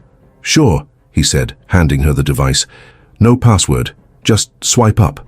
Claire took the phone, her heart racing as she unlocked it. With deliberate casualness, she navigated to his contacts, scrolling through until there it was, VS Consulting, just as Christopher had said. Her gaze flickered to Michael, who was adjusting the climate controls, seemingly unconcerned. Could Christopher be telling the truth, or was this another manipulation, a desperate attempt to isolate her from her strongest ally? She needed more proof, something definitive. "The cabin sounds perfect," she commented, returning his phone to the cup holder. "Reminds me of that place you mentioned in Belize once. What was it called? Casa something?" Michael's hands froze on the steering wheel for just a fraction of a second, so brief she might have imagined it if she hadn't been watching for it. "I don't think I've ever mentioned a place in Belize," he said, his tone casual but his knuckles whitening around the wheel. "You must be thinking of someone else." "Maybe," Claire conceded, her mind racing. "Christopher had some investment there, I think." "Casa Azul, possibly?" This time the reaction was unmistakable. Michael's jaw tightened, a muscle pulsing visibly at his temple. "Claire," he said, his voice carefully measured, "is something wrong? You seem strange." Before she could respond, his phone buzzed in the cup holder. The caller ID displayed VS Consulting. Their eyes met, a moment of perfect, terrible understanding passing between them. "Christopher called you," Michael said. Not a question, but a statement of fact. "Yes," Claire admitted, seeing no point in denial. Michael sighed deeply, his shoulders slumping slightly. "And he told you about my connection to Santoro. Is it true?" Claire asked, though she already knew the answer. Michael's expression shifted, the familiar warmth receding, replaced by something harder, more calculating. "It's complicated, Claire. More complicated than Christopher could possibly understand, given his limited role." "Limited role?" Claire echoed, disbelief coloring her voice. "He's been moving millions through offshore accounts, meeting with cartel representatives." A small, condescending smile touched Michael's lips. Christopher was a frontman, a useful idiot with the right connections, reputation, and an ego easily manipulated by flattery and wealth. The real operation runs much deeper. The casual admission, delivered without remorse, struck Claire like a physical blow. All this time, you were using both of us. Not initially, Michael clarified, as if the distinction mattered. When we started Carter Properties, I genuinely believed in the company's potential. The Santoro connection came later, when we needed capital for expansion, and conventional investors were reluctant after the recession. His phone continued buzzing insistently. Michael glanced at it, then back at Claire. I should take this. Santoro is not someone who appreciates being sent to voicemail. By all means, Claire said coldly. Don't let me interrupt your criminal conspiracy. Michael's expression hardened. Criminal is a narrow perspective, Claire. We created thousands of jobs, revitalized entire neighborhoods, generated millions in tax revenue.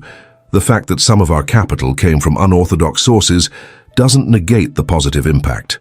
Spare me the rationalization, Claire spat. Just answer your phone. Michael reached for the device, maintaining eye contact with Claire as he answered. Dawson here. Claire could hear the faint sound of an agitated voice on the other end, though the words were indistinct. Yes, she's with me, Michael replied, his tone businesslike. Heading to the secondary location now. No, that won't be necessary. I understand the timeline has accelerated. Yes, complete cleanup, as discussed. The clinical detachment in his voice sent a chill through Claire. This was not the Michael she thought she knew, the compassionate friend who had held her hand through chemotherapy, who had brought ginger ale and crackers when she couldn't keep food down. He ended the call, placing the phone back in the cup holder. That complicates things. What does? Claire asked, fighting to keep her voice steady. Santoro is accelerating the timetable, Michael explained, as if discussing a minor schedule adjustment. Federal authorities are getting closer to the Cabo operation than we anticipated. We need to move quickly. Move where exactly? Belize, initially, Michael said. Then likely Europe. Santoro has connections in Monaco, banking relationships that can facilitate our transition. Our transition? Claire repeated incredulously. You can't possibly think I'm going anywhere with you. Michael studied her with an expression that mingled pity and calculation. Claire, I don't think you understand your situation. There are only two options here. You come with us, live comfortably on your share of the proceeds, and continue your treatment with the best oncologists money can buy. Or, he let the alternative hang unspoken between them. You'd kill me, Claire stated flatly. After everything we've been through. After pretending to care while I fought cancer. Something flickered in Michael's eyes. Perhaps genuine regret. I wasn't pretending, Claire. That's what makes this so difficult. I do care about you. I admire your strength, your intelligence. Under different circumstances, he shook his head. But business is business, and loose ends can't be tolerated in our line of work. So that's what I am now, a loose end. You became a loose end the moment you started investigating Christopher's affairs, Michael corrected. If you'd just accepted the divorce, taken your settlement and focused on your treatment, none of this would have been necessary. Claire laughed bitterly. Now it's my fault for not accepting betrayal gracefully, for fighting back when my husband abandoned me during cancer? I'm not saying it's fair, Michael conceded, just that there were safer paths available, and you chose the most dangerous one.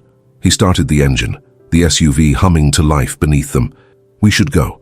The security team is getting restless. Claire glanced at the men in the vehicle beside them. Not her protectors, she now realized, but her jailers. Michael's men all along. What about Christopher? She asked, playing for time as she assessed her options. Where does he fit in this scenario? Christopher has outlived his usefulness, Michael said matter-of-factly. He made costly mistakes, drew too much attention. The Amber situation was particularly stupid, a midlife crisis that compromised operational security. So he's a loose end too. Michael nodded. Unfortunately for him, yes. He pulled out of the gas station, the security vehicle following close behind. Though his call to you was unexpected, I thought he'd be focused on his own escape by now. Despite everything Christopher had done, Claire felt a twinge of something. Not forgiveness exactly, but recognition. In his final moments of freedom, he had tried to warn her. Perhaps there was more to the man she had married than the selfish coward who had abandoned her. How long have you and Santoro been planning this exit strategy? She asked, needing to keep Michael talking while she considered her limited options. There's always an exit strategy in this business, Michael replied. But the active preparation began about 8 months ago, when our intelligence suggested federal interest in Santoro's activities was intensifying. The Belize property was secured 6 months ago, offshore accounts established, identities prepared. Around the time Christopher began seeing Amber, Claire realized, while her husband was having an affair, Michael was planning to betray them both. The mountain road narrowed as they climbed higher, dense forest pressing in on both sides. Occasional glimpses of Big Bear Lake appeared through breaks in the trees, the water shimmering in the late afternoon sunlight. Claire's mind raced through scenarios, each more desperate than the last. The clinical trial drugs coursing through her system made her physically vulnerable. She doubted she could overpower Michael or outrun the security team. Her phone had no signal in these mountains, eliminating any possibility of calling for help. "What happens when we reach the cabin?" she asked, forcing her voice to remain steady. "We rest tonight," Michael explained. "Tomorrow morning, a helicopter picks us up from a clearing about half a mile from the property. From there, private jet from a small airfield to Belize. And if I refuse?" Michael sighed, a sound of genuine regret. "Please don't make this harder than it needs to be, Claire. I don't want to hurt you. But Santoro's organization doesn't tolerate risks, and you've become a significant one." As they rounded a sharp curve, Claire noticed a vehicle parked on the shoulder ahead, a black SUV with tinted windows, similar to their security escort. Michael tensed beside her, his hand moving instinctively to the inside pocket of his jacket. "Are you expecting someone?" Claire asked, hope flaring briefly. "No," Michael replied tersely. "Stay in the car." He slowed as they approached the parked vehicle, exchanging glances with the security team through the rearview mirror. As they drew alongside the SUV, its driver's door suddenly opened. Christopher stepped out, hands raised to show he was unarmed. Michael cursed under his breath, bringing their vehicle to a stop. The security SUV halted behind them, its occupants visibly alert, hands moving beneath jackets toward concealed weapons. "What the hell is he doing?" Michael muttered, more to himself than to Claire. Christopher approached slowly, his expression a mixture of determination and fear. He stopped several feet from their vehicle, maintaining eye contact with Michael through the driver's window. Michael lowered the window, his voice tightly controlled. "This is incredibly stupid, even for you, Chris." "I needed to see Claire," Christopher replied, his gaze shifting briefly to her, "to make sure she's okay." "She's fine," Michael said curtly. "Now get back in your car and drive away while you still can. Santoro's decision regarding your status isn't my jurisdiction, but I can tell you it's not in your favor." Christopher ignored the warning, his attention now fully on Claire. "Did you believe me? About Michael?" Before she could answer, Michael interrupted. "Enough. This conversation is over." He began to raise the window, but Christopher moved closer, placing his hand on the door. "Claire, whatever happens, Eleanor has everything she needs. The evidence, the contingency plans, it's all in place." Michael's patience visibly snapped. He turned to the security vehicle, making a sharp gesture. Both men immediately exited, moving toward Christopher with purposeful strides. "Last chance," Michael warned him. "Walk away now." Christopher stood his ground, eyes locked with Claire's. "I'm sorry for everything, Claire. For Amber. For leaving when you needed me most. You deserved better." The security men reached Christopher, each grasping an arm. He didn't resist as they began pulling him away from the vehicle. "Wait!" Claire called out, surprising herself as much as the others. "I want to talk to him." Michael turned to her, eyes narrowing with suspicion. "That's not happening." "5 minutes," Claire insisted. "After 20 years of marriage, I think I've earned that much." She met Michael's gaze directly, allowing a hint of vulnerability to show. "Please, Michael, for whatever our friendship once meant." Michael hesitated, visibly calculating risks and scenarios. Finally, he nodded sharply to the security men. 5 minutes, in full view, where we can see you both." The men released Christopher, who rubbed his arms where their fingers had dug in. Claire exited the vehicle, her legs unsteady from the immunotherapy treatment. The mountain air was thin and cold, causing her to shiver in her light sweater. Christopher moved toward her, stopping at a respectful distance. "You look terrible," he said, a ghost of their old familiarity in his voice. "Cancer and betrayal will do that," she replied dryly, his expression sobered. "I deserved that. I deserved worse." Claire studied the man she had once loved with complete trust, now a stranger in familiar packaging. "Did you know?" About Michael and Santoro? From the beginning? Christopher shook his head. Not at first. I thought Santoro was just another investor, albeit one with unusual requirements for privacy. By the time I understood the full scope of his operation, I was already compromised. They had evidence of me signing documents that facilitated money laundering, even if I didn't recognize it at the time. And Amber? A flush of shame colored his features. That was separate. My own weakness, my own failure, unforgivable, especially with your diagnosis. Claire nodded, accepting his admission without comment. Why risk coming here? Michael will never let you leave alive. I know, Christopher said simply. But I needed to try to save you at least. It's the one thing I can still do right. A lump formed in Claire's throat, unexpected emotion welling up despite her best efforts to remain detached. I don't understand. You could have escaped, started over somewhere. Not with what I know, Christopher replied grimly. Santoro doesn't leave loose ends, and I know too much about the operation. My days were numbered the moment you forced me to sign over the company to Michael. From the corner of her eye, Claire saw Michael checking his watch pointedly. Their time was running out.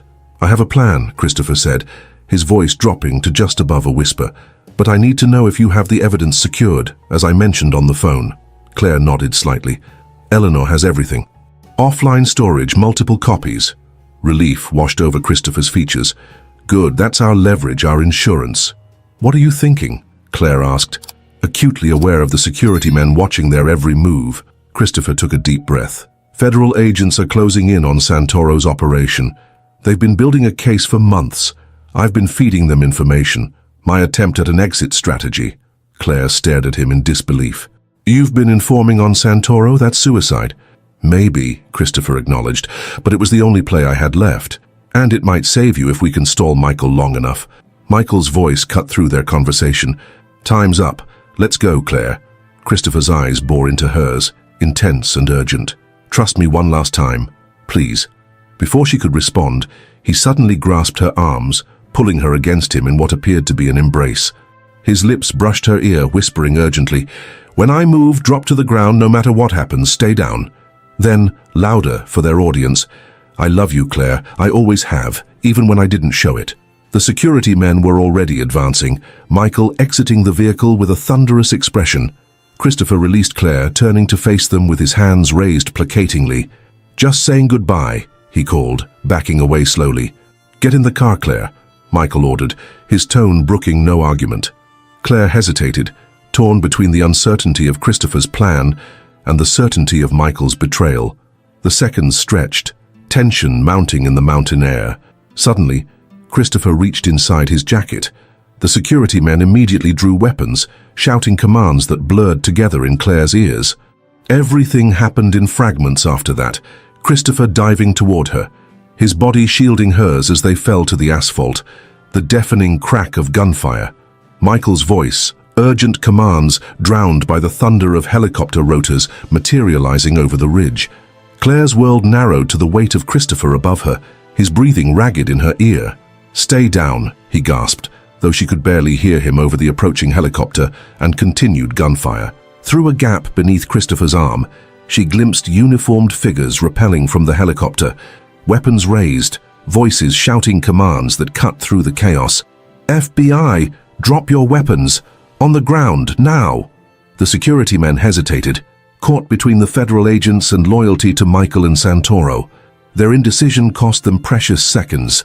The agents opened fire, precise shots that dropped both men where they stood. Michael made a desperate dash for the SUV, only to be cut off by agents approaching from the tree line. Surrounded, he slowly raised his hands, his expression a mask of cold fury as he glanced back at Claire and Christopher still huddled on the ground. "Mrs. Carter," a female agent approached cautiously, weapon lowered but ready. "Agent Sarah Delgado, FBI. Are you injured?"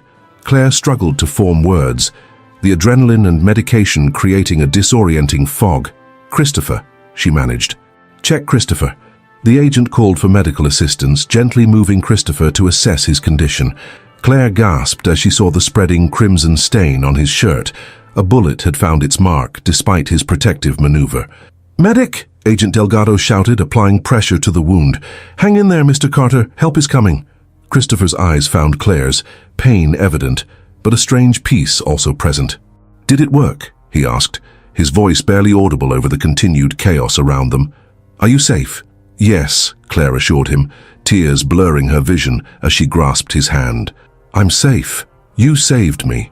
A ghost of his familiar smile touched his lips. "First time I got something right in years." Paramedics arrived, gently moving Claire aside to work on Christopher. She watched in numb disbelief as they stabilized him for transport. The helicopter now landed on the road, rotors slowing. Agent Delgado helped Claire to her feet, supporting her as her legs threatened to buckle. "We need to get you both to a hospital," she said. "You can ride in the helicopter with your husband." "How did you find us?" Claire asked, still struggling to process the rapid sequence of events. "Your husband has been cooperating with our investigation into the Santoro organization for the past 3 months, Delgado explained. "When he realized Michael Dawson was taking you to the secondary location in Big Bear, he contacted his handler immediately. We've had surveillance on both properties, waiting for the right moment to move." Claire looked across to where Michael stood, handcuffed and surrounded by agents. Their eyes met briefly, his filled with cold rage, hers with dawning comprehension. "He was using us both," she said softly. "Christopher as the front man, me as the unwitting accomplice. And when you started investigating your husband's activities, you became a liability," Delgado confirmed. "Mr. Dawson had arranged for your disappearance once you reached Big Bear. Your husband's intervention likely saved your life. Christopher, the man who had abandoned her in her darkest hour, who had betrayed their marriage vows, who had planned a new life without her, had risked everything to save her. The irony was almost too much to bear." As the paramedics loaded Christopher into the helicopter, Claire followed, her body moving on autopilot. She sat beside him, holding his hand as medical personnel worked frantically to stabilize him. "Why?" she asked, leaning close so he could hear her over the engine as it roared to life. "After everything, why risk your life for me?"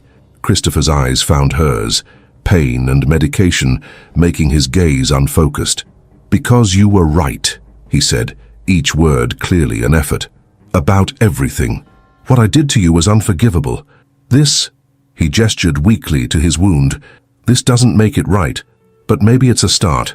The helicopter lifted off, banking toward the nearest trauma center.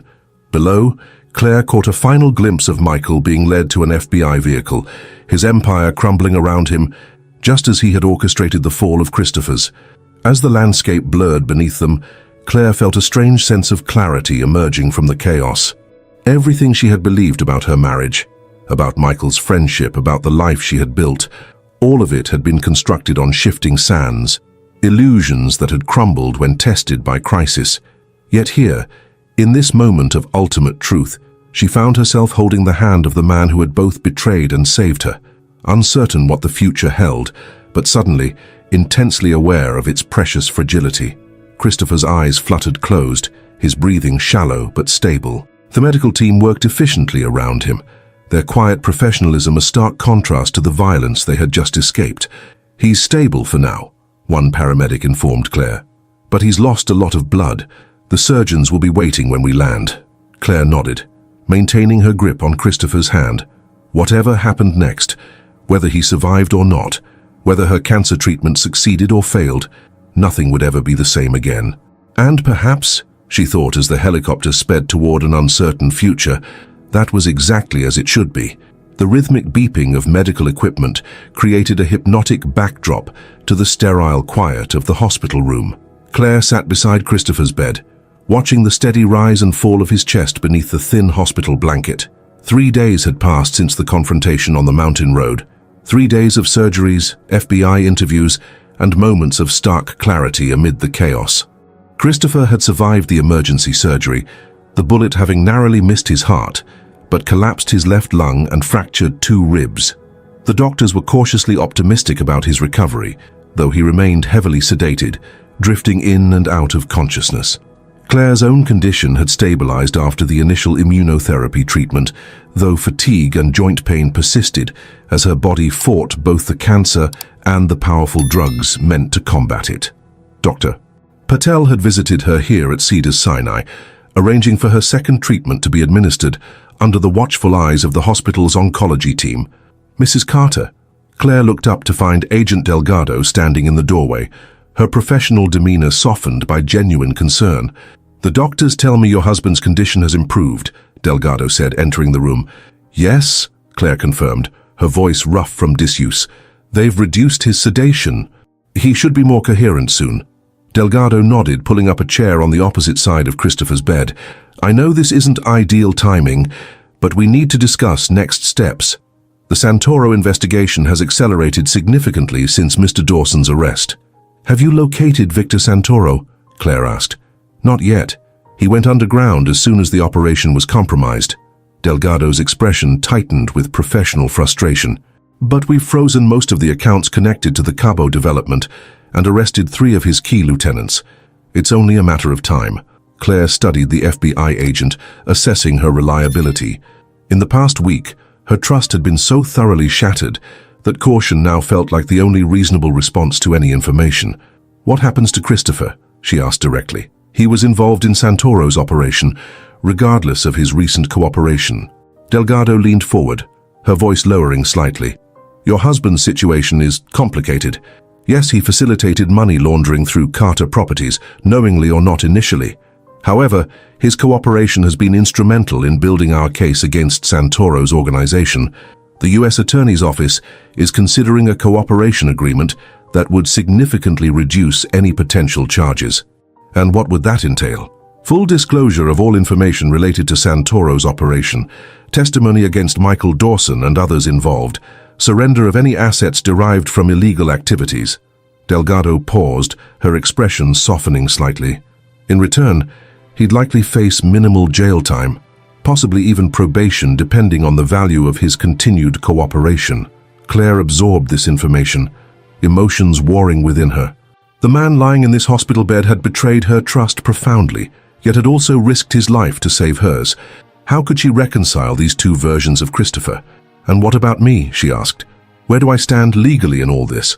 "Our investigation has found no evidence that you were aware of or involved in the money laundering operation," Delgado assured her. "Your actions after discovering your husband's infidelity and financial manipulations appear to have been motivated by personal betrayal, not criminal intent." A bitter laugh escaped Claire's lips. "So my ignorance protects me. How ironic." "Not just your ignorance," Delgado corrected gently. "The fact that when you discovered concerning financial activities, you consulted with legitimate legal counsel rather than attempting to conceal them. That speaks to your character and intent." Before Claire could respond, a subtle change in Christopher's breathing caught her attention.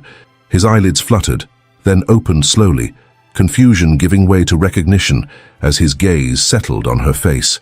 "Claire," he whispered, his voice raspy from disuse and the intubation during surgery. "I'm here," she replied, unsure what else to say to this man who had been simultaneously her betrayer and savior. Christopher's eyes shifted to Delgado, comprehension dawning. "The operation. Did it work?" "Mr. Dawson is in federal custody," Delgado confirmed, along with several key members of Santoro's organization. "Your information was invaluable." A ghost of satisfaction crossed Christopher's pale features. "Good. That's good." His focus returned to Claire, something vulnerable and earnest in his gaze. "You're safe?" "Yes," she assured him, touched despite herself by his concern. "Thanks to you." Agent Delgado stood, recognizing the need for privacy. "I'll give you 2 some time. Mr. Carter, when you're feeling stronger, we'll need to continue our debriefing." After the agent departed, silence descended upon the room, years of shared history and recent betrayals hanging unspoken between them. "The doctors say you'll recover," Claire finally said, keeping her voice neutral, "though physical therapy will be necessary for your shoulder." Christopher nodded slightly, wincing at the movement. "And you? The clinical trial?" "Too early to tell," Claire answered truthfully, "but I'm continuing with the protocol." Another silence stretched between them, tense with unspoken questions. "Why did you call me?" Claire finally asked, the question that had been haunting her for days. "You could have escaped while Michael was focused on me. Why risk everything to warn me?" Christopher's gaze drifted to the hospital window, where Los Angeles sprawled beneath them, bathed in afternoon sunlight. When he spoke, his voice was soft but clear. "Because losing you to cancer would have been a tragedy. Losing you to my mistakes was a failure. But losing you to Michael's betrayal after everything else. He paused, emotion tightening his features. That would have been unforgivable. You could have died, Claire pointed out, still struggling to reconcile this self-sacrificing act with the man who had abandoned her at her most vulnerable. Yes, Christopher agreed simply. And it would have been fair payment for what I did to you. The stark honesty in his voice caught Claire off guard. No excuses, no rationalizations, just acknowledgement of his failures. When did you start working with the FBI? She asked, changing direction slightly. Christopher shifted in the bed, seeking a more comfortable position. After you confronted me about Amber and the offshore accounts. When you forced me to transfer company control to Michael, Santoro's people made it clear I'd outlived my usefulness. I knew I was marked, either for elimination or as a scapegoat if the operation was compromised. So you went to the authorities to save yourself, Claire concluded, a hint of disappointment coloring her tone. Initially, yes, Christopher admitted. Self-preservation has always been my default setting, as you well know. His expression grew more somber. But then I learned the full extent of Michael's involvement, that he'd been using both of us from the beginning, positioning himself to take over completely once we were out of the picture.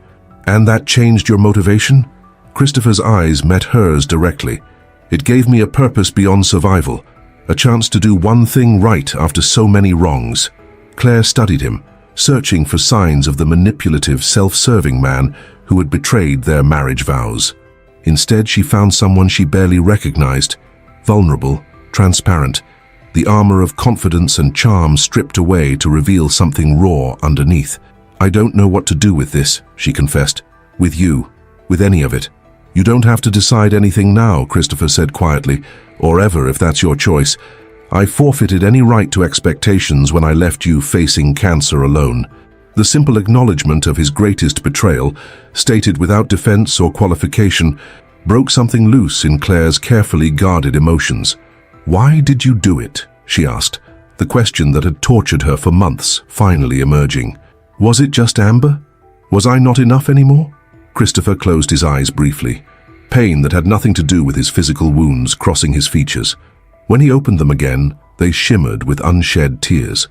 It was never about you not being enough, he said, each word weighed carefully. It was about me not being enough, not strong enough to face your mortality, not brave enough to stand beside you through the ugliness of cancer treatment, not honest enough to admit my own failings. He paused, gathering strength before continuing. I told myself I was protecting you by keeping the Santoro connection secret, that you were better off not knowing the danger. But the truth is, I was protecting myself from your judgment, from the consequences of my poor decisions. And Amber, Claire pressed, needing to understand this piece as well. Christopher's expression twisted with shame. The most cliched midlife crisis in history. She made me feel powerful, admired, immortal, everything that your diagnosis threatened. It was selfish, pathetic escapism. His honesty, however painful, gave Claire something she hadn't realized she'd been seeking. Not justification for his actions, but understanding of them. The betrayal remained undiminished, but the mystery surrounding it began to dissipate. I need time, she said finally, to process all of this, to decide what it means for me, for us, for the future, whatever that holds. Christopher nodded, acceptance in his eyes. Time is the one thing I can give you now. That and the truth, however ugly it might be. 2 weeks later, Claire stood at the windows of her Bel Air home, watching gardeners restore order to the landscaping that had suffered neglect amid the chaos of recent events. The familiar scene, workers trimming the immaculate hedges, tending the roses that bloomed alongside the pool, struck her as surreally normal against the backdrop of her transformed life. Christopher had been released from the hospital 3 days earlier, moving temporarily into a suite at the Peninsula Hotel in Beverly Hills. His cooperation with federal authorities continued daily, his testimony helping to build the case against Michael Dawson and others in Santoro's organization. Claire's own days had settled into a new routine. Immunotherapy treatments at UCLA 3 times weekly, meetings with Eleanor regarding the future of her assets and Christopher's potential legal outcomes, and long, contemplative hours alone in the house that had once represented their perfect life together. The doorbell rang, interrupting her thoughts. Claire moved through the familiar hallways, past the living room where she had first confronted Christopher about his betrayal, to the entryway where everything had begun to unravel. Jessica Winters stood on the doorstep, looking more relaxed than Claire had ever seen her. Gone was the corporate attire and tense posture of Christopher's executive assistant, replaced by casual clothing and an easier demeanor. "Jessica," Claire greeted her, genuine warmth in her voice. "Please, come in." "I hope I'm not interrupting," Jessica said, following Claire into the kitchen. "I wanted to see you before I leave for Seattle tomorrow." "Not at all," Claire assured her, gesturing toward the breakfast bar. "Coffee?" Jessica nodded, settling onto a stool as Claire prepared 2 cups from the elaborate espresso machine Christopher had insisted upon installing during their kitchen renovation. "How are you feeling?" Jessica asked, her eyes taking in Claire's appearance with genuine concern. Claire considered the question honestly. "Physically, the side effects from the immunotherapy are challenging, but my oncologist says my body is responding well. The latest scans show the tumors have decreased in size by nearly 30%. "That's wonderful news," Jessica smiled. "And otherwise?" Claire handed Jessica her coffee before answering. "Otherwise is more complicated. Every day brings new revelations about the extent of Christopher and Michael's activities. The FBI briefings, the financial disentanglements." She shook her head. "Sometimes I feel like I've awakened in someone else's life." "I can't even imagine," Jessica sympathized. "When I resigned, I knew something wasn't right about Mr. Carter's operations, but the scope of it all, the money laundering, Michael's betrayal, it's beyond anything I suspected." "We were both deceived," Claire acknowledged, "though you had the good sense to distance yourself before the collapse." "Self-preservation," Jessica admitted, "though I felt guilty about not warning you more explicitly." "You did what you could," Claire assured her. "Coming here that day, sharing what you knew, it helped set everything in motion. Without those pieces of the puzzle, I might never have discovered Michael's true role."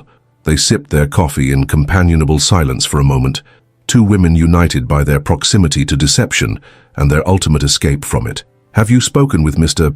Carter since his release from the hospital?" Jessica finally asked, her tone carefully neutral.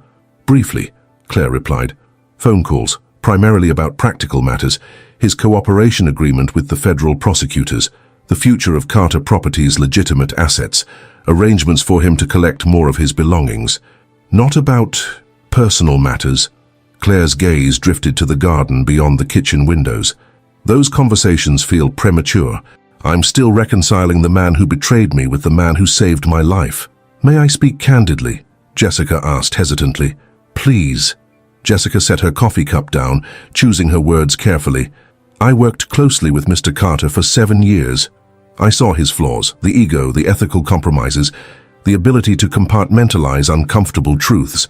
But I also saw how he changed after your diagnosis. The regret was genuine, even before the whole situation imploded." Claire raised an eyebrow. "You're defending him?" "No." Jessica shook her head emphatically. "What he did was indefensible. I'm just suggesting that people are complex, capable of both terrible mistakes and genuine redemption, sometimes simultaneously." The observation struck Claire with unexpected force, not because it was profound, but because it articulated what she had been struggling to reconcile within herself. "Thank you for that perspective," she said quietly, "and for everything else. So I hope Seattle brings you the fresh start you deserve." After Jessica departed, Claire found herself drawn back to Christopher's home office, the room where she had first discovered evidence of his betrayal. The space had been thoroughly searched by FBI agents, file cabinets now empty, computer equipment confiscated, yet something compelled her to return here, to the epicenter of the deception that had shattered her life. She sat in Christopher's leather chair, running her fingers along the polished desktop where he had signed countless documents, made innumerable decisions that shaped their shared destiny. What had he thought during those moments? Had he ever considered the potential consequences of his choices? On impulse, Claire opened the center drawer, now empty except for a few paper clips and rubber bands the FBI had deemed irrelevant. As she began to slide it closed, her fingers detected a slight unevenness in the drawer bottom. Pressing gently, she felt a section give way, revealing a hidden compartment beneath the false bottom. Inside lay a single envelope, addressed simply to Claire in Christopher's distinctive handwriting. Her hands trembled slightly as she withdrew the letter, uncertainty warring with curiosity. The date on the upper corner, indicated it had been written just days after her cancer diagnosis, months before her discovery of his affair or the offshore accounts. Claire, if you're reading this, something has gone terribly wrong. Either I've been exposed or eliminated, or you've discovered truths I've worked to keep hidden from you. First, know this. My involvement with Victor Santoro's organization began 3 years ago, when Carter Properties faced potential bankruptcy after the Westlake development failed. Michael introduced Santoro as a potential investor, willing to overlook our financial difficulties in exchange for certain structural advantages in how we managed international properties. I told myself it was a one-time necessity, a temporary compromise to save everything we'd built together. By the time I understood the true nature of the relationship, that we were laundering money for an international criminal organization, I was already implicated in dozens of transactions that would mean prison if discovered. Michael was Santoro's man from the beginning. I see that clearly now. He orchestrated my introduction to Santoro, guided me deeper into the operation with each new development project, ensured my complicity grew until extraction became impossible. I've made contingency plans for you, clean money and accounts the authorities won't connect to our criminal activities, enough for you to start over somewhere if necessary. The access information is with Eleanor in an envelope marked Contingency Trust. She doesn't know what it contains, only that it's to be delivered to you if circumstances warrant. Your cancer diagnosis has forced me to confront the man I've become. The distance between the ambitious but ethical attorney you married and the compromised, corrupted person writing this letter is vast and unbridgeable. I don't recognize myself anymore, and I fear you wouldn't either if you knew the truth. I thought about confessing everything when we received your diagnosis, about facing the consequences of my actions rather than continuing this elaborate deception. But cowardice prevailed, the same cowardice that now makes me pull away from you when you need me most. I tell myself I'm protecting you by maintaining distance. That knowledge of my activities would only add to your burden during treatment. The truth is, I can't bear to see your disappointment when you eventually discover what I've done, what I've become. So I withdraw, creating space that Amber now fills. Another deception, another escape from accountability. It's despicable, I know, unforgivable. If circumstances have forced this letter into your hands, know that my failures are mine alone. You deserved far better than the man I became. Always, Christopher Clare sat motionless, the letter trembling in her hands as tears blurred the carefully written words. This confession, penned months before her discovery of his betrayal, revealed a man trapped in a web partly of his own making, but constructed with Michael's deliberate manipulation. It didn't excuse his actions, the affair, the abandonment during her illness, but it provided context she had been missing, a timeline that shifted her understanding of events. Christopher had been compromised long before her diagnosis. His withdrawal, after her cancer news, driven partly by shame over his criminal entanglements, not merely by selfish avoidance of her illness. The realization didn't diminish her pain, but it complicated her narrative of their collapse. The villain of her story had himself been a victim of sorts, of Michael's manipulation, of Santoro's threats, of his own moral compromises that had spiraled beyond his control. Claire carefully refolded the letter, placing it in her pocket as she left the office. The house felt different now, the memories it contained altered by this new information. She moved through the rooms with fresh awareness, seeing beyond the perfect facade to the fragile foundation beneath. In the master bedroom, she opened the safe hidden behind their wedding portrait, a hiding place the FBI had discovered and emptied during their investigation. Yet something compelled her to reach inside, to run her fingers along the interior surfaces one final time. Her fingertips caught on something, a small irregularity in the safe's lining. Pressing gently, she felt a section give way, revealing another hidden compartment, much like the one in Christopher's desk. Inside lay a small velvet pouch. Claire withdrew it with trembling fingers, loosening the drawstring to reveal its contents, her grandmother's sapphire ring, a family heirloom she had believed lost during their move to the Bel Air house years earlier. A small note accompanied the ring, dated shortly after her diagnosis. For Claire, a reminder of the strength you come from, may it serve you better than I have. The discovery broke something in Claire's carefully maintained composure. She sank onto the edge of the bed, the ring clutched in her palm as sobs tore through her body. For the marriage that had disintegrated, for the trust that had been shattered, for the complex, flawed man who had betrayed her, yet sought in small, inadequate ways to protect her, even as he pulled away. Hours later, exhausted but somehow lighter, Claire made a decision. She reached for her phone and dialed Christopher's number. "Claire?" His voice reflected surprise and caution. "I found your letter," she said without preamble, "the one in your desk, and my grandmother's ring." A long silence followed, broken only by the sound of his uneven breathing. "I wondered if you would," he finally said, "after everything fell apart. Why hide them there? Why not give me these truths directly?" "Cowardice," Christopher admitted. The same explanation he'd offered in the letter. "I couldn't bear to see your expression when you learned what I'd become. It was easier to leave explanations that might never be found." Claire closed her eyes, picturing him in the impersonal hotel suite, wounded both physically and emotionally, stripped of the empire he had built through both legitimate work and criminal compromise. "We need to talk," she said decisively. "Really talk. Not about the legal case or the financial settlements. About us. About what happened and what happens next." "Are you sure?" Christopher asked, vulnerability evident in his voice. "I wouldn't blame you if you never wanted to see me again." "I'm not sure of anything anymore," Claire confessed, "but I need closure one way or another. Tomorrow evening, 7 o'clock. I'll have dinner prepared here." After ending the call, Claire felt a curious sense of purpose. Not forgiveness, not reconciliation, but perhaps the beginning of understanding. Whatever emerged from their conversation, she would face it with clear eyes and an open heart. The following evening arrived with unsettling swiftness.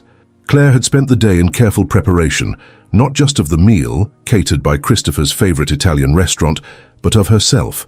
She had visited Dr. Patel for a treatment update, consulted with Eleanor about the latest developments in the federal case, and spent an hour in quiet meditation by the pool, gathering her strength for the emotional reckoning to come. When the doorbell rang precisely at 7, Claire felt an unexpected flutter of nerves. She smoothed the simple black dress she had chosen, taking a deep breath before opening the door. Christopher stood on the threshold, visibly thinner after his hospital stay, one arm still in a sling beneath his sport coat. In his good hand he held a small bouquet of white calla lilies, her favorite flowers. "These felt appropriate," he said, offering them tentatively. "New beginnings or proper endings," Claire finished for him, accepting the flowers. "Either way, they're beautiful, thank you." She led him through to the kitchen, where she had deliberately chosen to serve dinner at the informal breakfast table rather than in the formal dining room. This conversation required intimacy, not the distance of their usual entertaining space. Christopher's gaze traveled over the familiar kitchen, lingering on small details as if seeing them for the first time, or the last. "You've changed the coffee maker," he observed. "It broke last week," Claire explained, arranging the lilies in a crystal vase. "I replaced it with something simpler." The mundane exchange highlighted the strangeness of their situation, estranged spouses discussing appliances while federal investigations and cancer treatments reshaped their lives. They settled at the table, the catered meal served on their everyday dishes rather than the formal china. For several minutes they ate in silence, the weight of unsaid words hanging between them. "How are you feeling?" Christopher finally asked, gesturing vaguely toward her. "The treatments." "Better than expected," Claire replied, grateful for the neutral opening. "Dr. Patel is cautiously optimistic. The tumors are shrinking and my blood work shows improvement." Relief washed over Christopher's features. "That's wonderful news, Claire. Truly." "And you?" she asked, nodding toward his injured shoulder. "The recovery?" "Slower than I'd like," he admitted. "Physical therapy 3 times weekly. The doctors say I'll regain about 80% function eventually." Another silence descended. The small talk exhausted, deeper matters awaiting address. "I've been thinking about your letter," Claire finally said, setting down her fork. "About the timeline you described. Michael's role in bringing Santoro into the company." Christopher nodded, his expression somber. "It was masterfully done. Michael identified our vulnerability after the Westlake failure and presented Santoro as our salvation. By the time I understood the true nature of the relationship, extraction seemed impossible." "Why didn't you come to me?" Claire asked, the question that had haunted her since reading his confession. "I was your wife, a partner in building everything we had. Did you think I wouldn't understand the pressure you were under?" Christopher's gaze dropped to his barely touched meal. At first I thought I was protecting you by keeping you uninvolved. Later, when I realized how deeply entangled we'd become with Santoro's organization, shame prevented me from confessing." He looked up, meeting her eyes directly. "The truth is, I couldn't bear to see my failure reflected in your eyes. So instead, you pulled away completely," Claire concluded. "Especially after my diagnosis." "The cancer was a breaking point," Christopher acknowledged. "Suddenly, mortality wasn't an abstract concept, but an immediate reality. I couldn't reconcile the man I'd become with the time we might have left together. Rather than face that dissonance, I ran to Amber, to the Cabo Project, to the fantasy of escaping everything I'd corrupted." The raw honesty in his voice startled Claire. Gone was the silver-tongued negotiator, the practiced charmer who had built a real estate empire. In his place sat a man stripped of pretense, facing the wreckage of his choices. "And now?" she asked softly. "What do you want now, Christopher?" He considered the question with visible care. Redemption seems too much to ask for. Forgiveness, equally unlikely. Perhaps just understanding.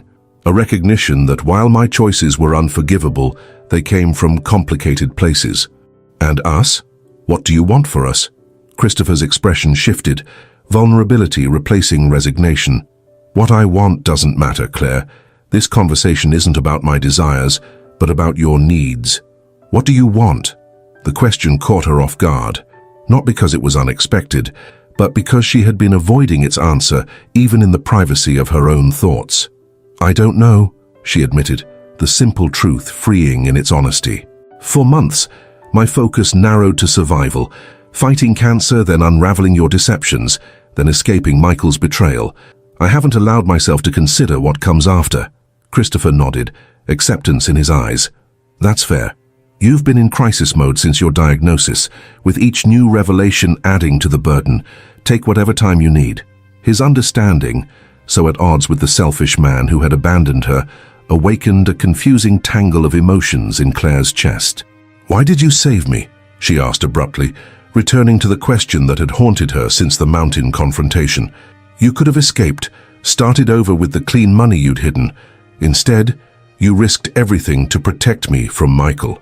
Christopher's expression softened with something like tenderness, because in that moment, nothing else mattered.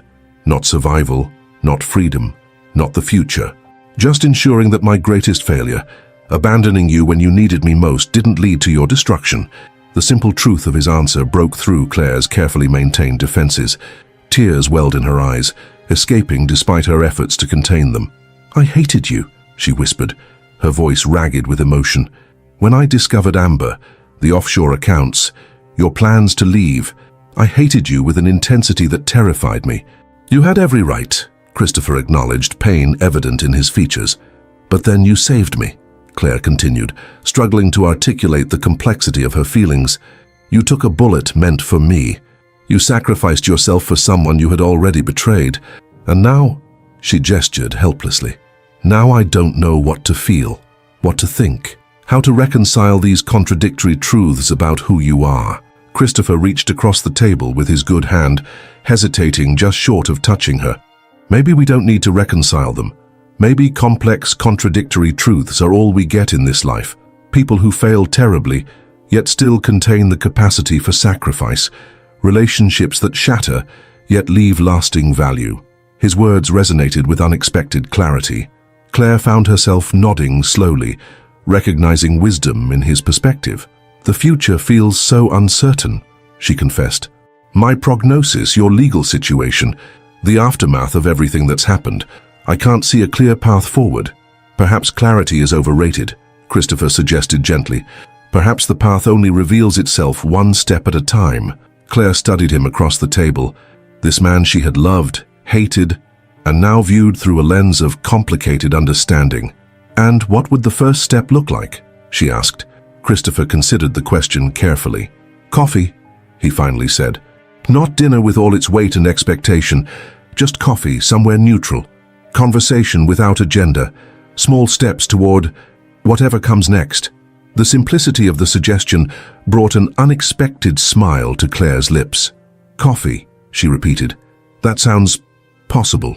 A tentative hope flickered in Christopher's eyes. "You'll let me know when you're ready." "I will," Claire promised, realizing with surprise that she meant it. After dinner, she walked him to the door, their movements careful, respectful of newly established boundaries. At the threshold, Christopher turned to her, something unspoken in his expression. "Thank you," he said simply, "for tonight, for hearing me out, for considering any kind of future where I'm not completely excised from your life." Claire nodded, emotions too complex for easy expression welling within her. On impulse, she reached out, squeezing his good hand briefly. "Good night, Christopher." After he left, Claire moved through the quiet house, extinguishing lights, locking doors, routine actions that somehow felt different tonight. As she prepared for bed, her phone buzzed with a text message. "Thank you for giving me more than I deserve. Sleep well." See, a small gesture, yet it touched something within her. A recognition that healing might begin with simple acknowledgements, with gratitude for small mercies rather than expectations of grand redemption. Claire slept deeply that night, more peacefully than she had in months. When she woke the following morning, sunlight streaming through her bedroom windows, she felt a subtle but definitive shift within herself. Not forgiveness, not reconciliation, but perhaps the first fragile roots of something new growing from the ashes of what had been destroyed. Her phone rang as she was preparing breakfast. "Eleanor." "Good morning," Claire greeted her. "You're calling early." "Important developments," Eleanor replied, her tone uncharacteristically urgent. "The FBI raided a property in San Diego last night. They found Victor Santoro." Claire's pulse quickened. "They arrested him?" "Not exactly," Eleanor said grimly. "He was dead. Apparent suicide, though the circumstances are suspicious. He left documents implicating several high-profile business leaders and politicians in his operation." The news landed with surprising weight.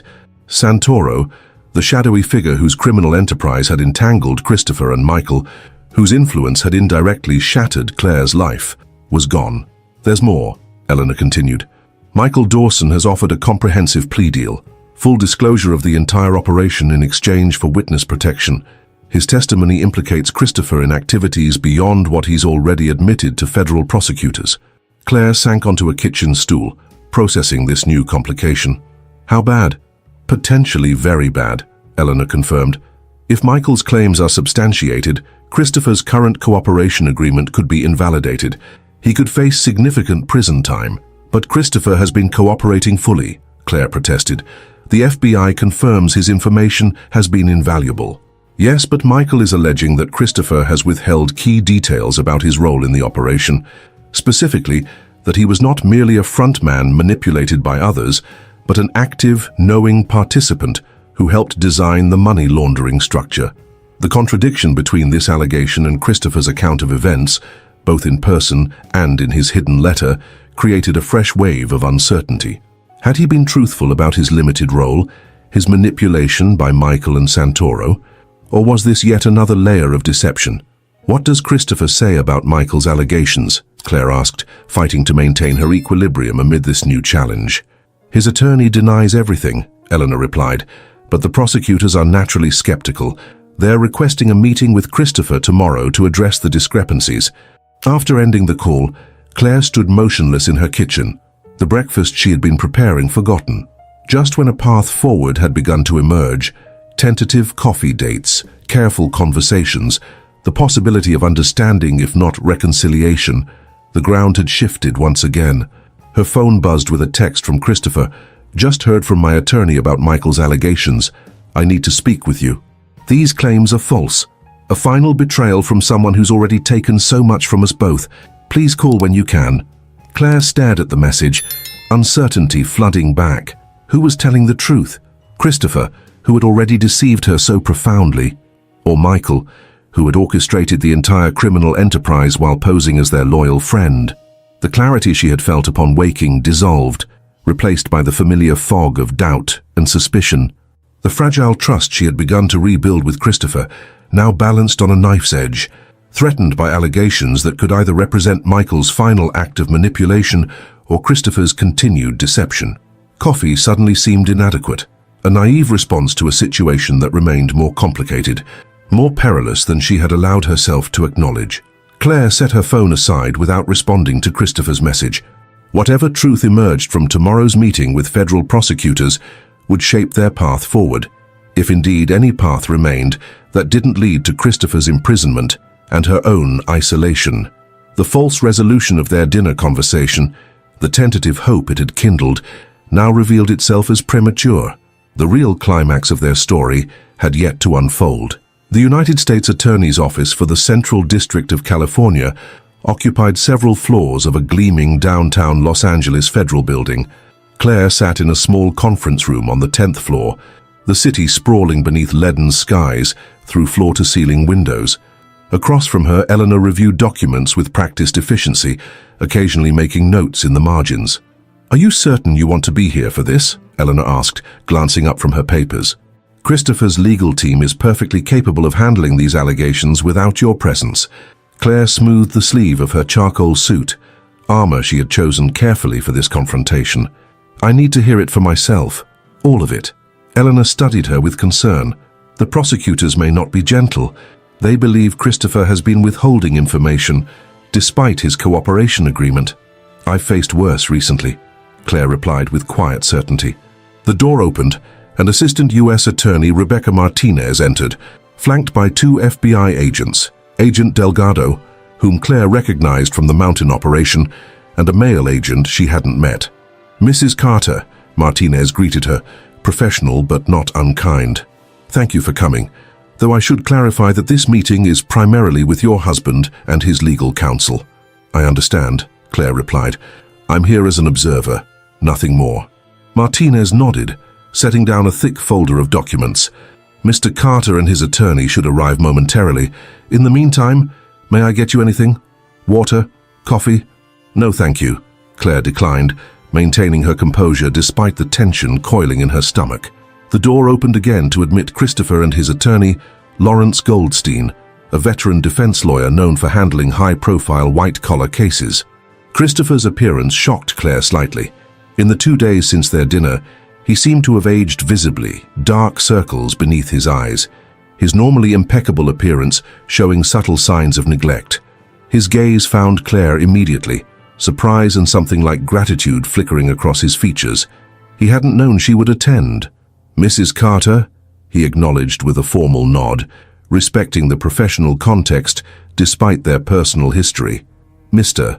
Carter," she returned evenly. Goldstein frowned slightly at Claire's presence but made no comment as everyone took their seats around the conference table. Martinez opened the meeting without preamble. "Mr. Carter, we've asked for this meeting to address serious discrepancies between your statements to federal investigators and new information provided by Michael Dawson." Goldstein leaned forward. "Before we proceed, I'd like to reiterate that my client has cooperated fully with your investigation at considerable personal risk. The operation that apprehended Mr. Dawson and disrupted the Santoro organization would not have been possible without Mr. Carter's assistance." "Acknowledged," Martinez replied, unmoved. "However, cooperation agreements require complete truthfulness.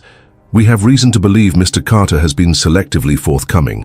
She nodded to Agent Delgado, who opened a laptop and turned it to face the group. "This is security footage from the private terminal at Van Nuys Airport, dated September 12th of last year. The video showed Christopher meeting with Victor Santoro and 2 other men Claire didn't recognize. They appeared to be reviewing documents, Christopher pointing to specific pages, explaining something with animated gestures. "According to your statements," Martinez continued, "you claimed your role was primarily as a front man, providing legitimate cover for Santoro's investments, but not actively structuring the money laundering operation. This footage suggests otherwise." Christopher exchanged glances with Goldstein, who nodded slightly. "The meeting shown in that video concerned the structural design of the Cabo property development," Christopher explained. "I was actively involved in the real estate aspects of the project, building specifications, amenity planning, marketing strategy." "And these documents?" Martinez pressed, advancing the video to a clearer frame showing papers spread across a table. Christopher hesitated. "Property schematics and floor plans, investor prospectuses." Martinez raised an eyebrow. "Mr. Dawson tells a different story. He claims these were diagrams of the financial structure, specifically the system for moving cash through the development and back into seemingly legitimate channels. A system you personally designed." Claire felt her heart sink as she watched Christopher's expression tighten almost imperceptibly. Was this another deception? Had his apparent redemption been yet another performance? Michael Dawson is fighting for his life, Goldstein interjected smoothly. He has every incentive to shift as much culpability as possible onto my client. Perhaps, Martinez acknowledged, but Mr. Dawson provided specific details that we've been able to verify independently. She slid a document across the table. This diagram matches financial transactions we've traced through the Cayman Islands, Panama, and ultimately back to Santoro-controlled entities. It bears striking similarities to sketches found in your home office, Mr. Carter. Christopher's gaze dropped to the document, his good hand tensing visibly on the table. Claire studied his profile, searching for signs of deception or genuine surprise. His expression remained carefully controlled, but a muscle twitched along his jaw, a tell she had learned to recognize during their marriage when he felt cornered. "I need a moment with my client," Goldstein requested. Martinez nodded. 5 minutes. As the federal team stepped outside, Goldstein immediately leaned in to confer with Christopher in hushed, urgent tones. Claire and Eleanor remained seated, technically part of neither legal team, but unwilling to leave. "They have more than they're showing," Goldstein warned Christopher. "Dawson has given them a roadmap. If you continue denying direct involvement in the financial structure, they'll void your cooperation agreement entirely." Christopher ran a hand through his hair, frustration evident. "Michael is manipulating events again, even from custody. He's trying to ensure I go down with him." His gaze shifted to Claire, conflicted emotions playing across his features. "I need to speak with my wife privately." Goldstein frowned. "This isn't the time for—" "Please," Christopher interrupted. "Just 2 minutes." Goldstein sighed but acquiesced, joining Eleanor at the far end of the conference room, giving them a semblance of privacy. Christopher turned to Claire, his voice low and urgent. "I didn't tell you everything at dinner, not because I was still hiding the truth, but because I was afraid it would destroy whatever fragile trust we were rebuilding." Claire studied him, her expression carefully neutral. "Tell me now." "The financial structure they're referring to. Yes, I helped design it," he admitted, the words emerging with visible difficulty. "Not initially, not when Santoro first approached us, but later, when I was already compromised, already implicated in earlier transactions. I became valuable to the operation beyond just providing a legitimate face." "So you lied," Claire concluded, disappointment washing through her. "Again." "Not entirely," Christopher countered. "The broad strokes were true. Michael was Santoro's man from the beginning. I was drawn in incrementally, manipulated into deeper involvement. But yes, I minimized my role once I was fully ensnared." He leaned closer, his eyes pleading for understanding. "I was trying to protect whatever chance we might have at something, some kind of future. I thought if you knew everything, I'd walk away completely," Claire finished for him. Christopher nodded, shame evident in his expression. "It was selfish, another mistake in a long series of them." Claire absorbed this latest revelation, her emotions churning beneath her composed exterior. "What will happen now? If you admit to this greater involvement, my cooperation agreement will be modified," Christopher explained grimly. "Likely more charges, definitely prison time. The question is how much. And if you continue to deny it, they'll tear up the agreement entirely. Maximum charges, decades behind bars instead of years." His voice tightened. "Claire, I'm going to prison either way. The only question is whether I'll have any life left when I get out." The door opened as Martinez and her team returned, ending their private conversation. Claire found herself studying the federal prosecutor with new intensity. This woman held Christopher's fate in her hands, the power to determine whether his redemption would be measured in years or decades. "Have you and your client reached any conclusions, Mr. Goldstein?" Martinez asked, resuming her seat. Goldstein glanced at Christopher, who nodded almost imperceptibly. "My client wishes to amend his previous statements regarding his role in the Santoro operation." Martinez's expression remained carefully neutral as she gestured for Christopher to continue. "I did help design aspects of the financial structure," Christopher admitted, his voice steady despite the gravity of the confession. "Not from the beginning, but after I was already compromised through earlier transactions. Santoro and Michael recognized my skills in creating complex, multi-layered business entities and leveraged that expertise." Claire watched as Christopher methodically outlined his deeper involvement in the money laundering operation, specific structures he had created, methods for disguising the origin of funds, strategies for reintegrating laundered money into legitimate business operations. The technical details washed over her. Less important than the fundamental truth, Christopher had been more culpable than he had initially admitted, both to federal authorities and to her. Martinez listened without interruption, occasionally nodding to Agent Delgado, who made notes on her laptop. When Christopher finished, Martinez leaned back in her chair, studying him thoughtfully. "That's considerably more consistent with Mr. Dawson's account," she observed. "Why the partial disclosure initially? You must have known we'd eventually discover the full extent of your involvement." "I was trying to salvage what I could," Christopher admitted. "My reputation, my future prospects, my relationship with my wife. It was another miscalculation." "A significant one," Martinez noted. "Your cooperation agreement specifically required complete truthfulness," Goldstein interjected smoothly, "which my client is now providing." Recognizing the error in his earlier approach, the value of his cooperation remains substantial. The Santoro operation has been effectively dismantled, key players apprehended, and millions in illicit funds frozen. "True," Martinez acknowledged. "However, the terms of our agreement must be renegotiated in light of these new disclosures." The conversation shifted to legal specifics, potential charges, sentencing guidelines, modifications to Christopher's cooperation agreement. Claire listened with mounting anxiety as years of Christopher's life were negotiated across the conference table, his future parceled out in legal terminology and federal sentencing protocols. "Given your amended statement and continued cooperation," Martinez finally concluded, "we're prepared to recommend a sentence of 5 to 7 years for the most serious charges, with the possibility of reduction for ongoing assistance in related prosecutions." 5 to 7 years. The numbers hung in the air like a verdict. Not the decades he might have faced without cooperation, but still a significant portion of life, particularly for a man in his mid-40s, particularly with Claire's uncertain health prognosis.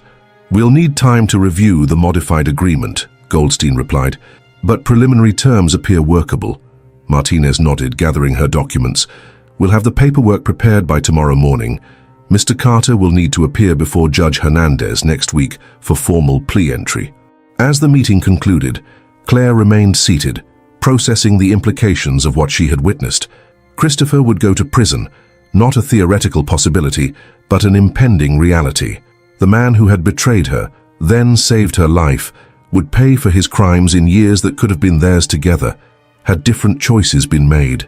Outside the federal building, rain had begun to fall, darkening the Los Angeles streets. Claire stood beneath the covered entrance, watching water stream down the glass facade, creating distorted reflections of the city beyond. "Thank you for being there," Christopher said quietly, joining her with Goldstein a few steps behind. "You didn't have to come. I needed to hear the truth," Claire replied. "All of it, finally." Christopher nodded, understanding in his eyes. "And now that you have?" Claire met his gaze directly. "I don't know yet. 5 to 7 years is a long time to process everything that's happened." "It is," he agreed. "Too long to ask you to wait, to put your life on hold, especially with your health situation still uncertain." Goldstein approached, keeping a respectful distance. "I need to discuss next steps with you, Christopher, when you're ready." "Of course," Christopher nodded. "Just a minute more."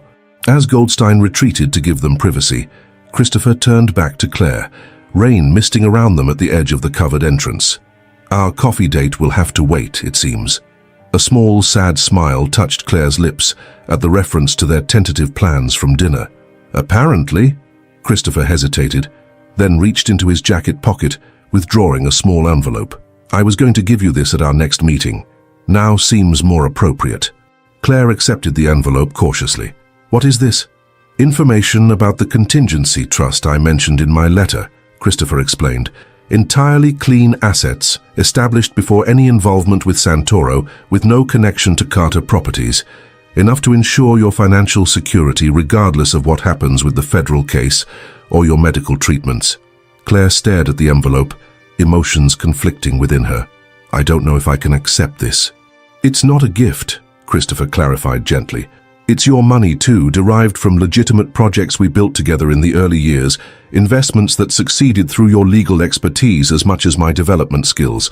I've simply ensured it remains untouchable by federal asset seizures.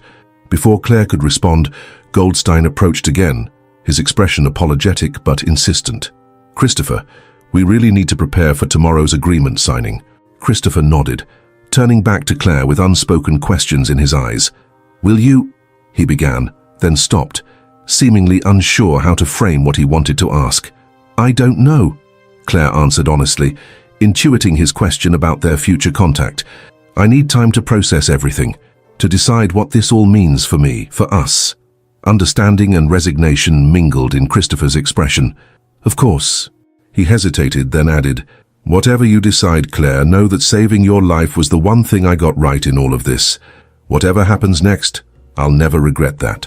As Christopher walked away with Goldstein, disappearing into the rain toward a waiting car, Claire remained beneath the sheltered entrance, the envelope heavy in her hand. The weight of decisions pressed upon her, about the trust fund, about her relationship with Christopher, about what forgiveness might look like in the wake of such profound betrayal and equally profound sacrifice. Later that evening, as Claire sat in her oncologist's office awaiting results from her latest scans, the events of the day continued to replay in her mind. Dr. Patel entered with characteristic brisk efficiency, tablet in hand, her expression giving nothing away. "How are you feeling, Claire?" she asked, settling into her chair. "Physically or emotionally?" Claire replied with a tired smile. "Both, I suppose," Dr. Patel acknowledged, "though my primary concern is your physical response to the immunotherapy protocol." Claire considered the question honestly. The side effects remain challenging: fatigue, joint pain, occasional fever, but they seem less severe than during the initial treatments. Dr. Patel nodded, reviewing data on her tablet. "That's consistent with what we're seeing in your blood work. Your body is adapting to the treatment while still mounting the immune response we want to see." She turned the tablet toward Claire, displaying comparative imaging scans. "These are your initial scans from before treatment began," she explained, indicating the left images. "And these are from yesterday." Even to Claire's untrained eye, the difference was striking. The bright areas indicating tumor activity had diminished significantly, some disappearing entirely. "This is good?" Claire asked cautiously, afraid to presume too much from what she was seeing. Dr. Patel's professional reserve softened into a genuine smile. "This is exceptional, Claire. Better than we typically see at this stage of treatment. The primary tumors have reduced by approximately 68%, and several smaller metastases have disappeared completely." Relief washed through Claire, so powerful she felt momentarily lightheaded. "So the treatment is working." "Very effectively," Dr. Patel confirmed. "I don't use the word remission lightly, but if these trends continue through the next cycle of treatment, we may be approaching that territory." Remission. The word hung in the air like an unexpected gift, a possibility Claire had forced herself not to contemplate too seriously. Now it shimmered before her, tentative but tangible. "What happens next?" she asked, her mind already racing ahead to practical considerations. "We continue the protocol for at least 2 more cycles," Dr. Patel explained. "Then reassess based on response. The goal is complete remission, but even partial remission with this level of response represents a significant victory." As Claire left the medical center, evening had fallen over Los Angeles, the city transformed by rainfall into a landscape of reflective surfaces and blurred lights. She sat in her car in the parking garage, overwhelmed by the day's contrasting revelations. Christopher's deeper culpability and impending imprisonment set against her own improving health prospects. The juxtaposition felt cruelly ironic. As her physical prognosis improved, the possibility of any shared future with Christopher diminished. Not because of death, as they had once feared, but because of consequences finally catching up to long-standing deceptions. Claire drove aimlessly through rain-slicked streets, her thoughts churning. At a red light, she found herself opening the envelope Christopher had given her. Inside was a letter outlining the trust he had established, financial details, account access information, legal protections ensuring the assets remained beyond the reach of federal seizures or criminal penalties.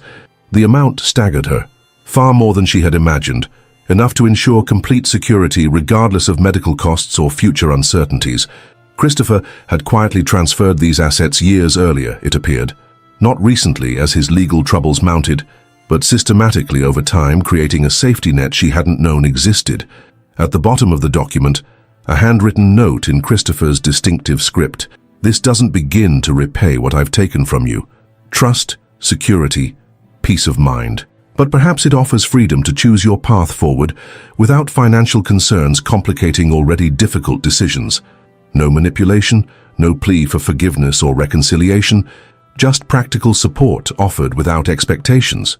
The gesture touched something deep within Claire, a recognition of the complex man behind the betrayals and deceptions.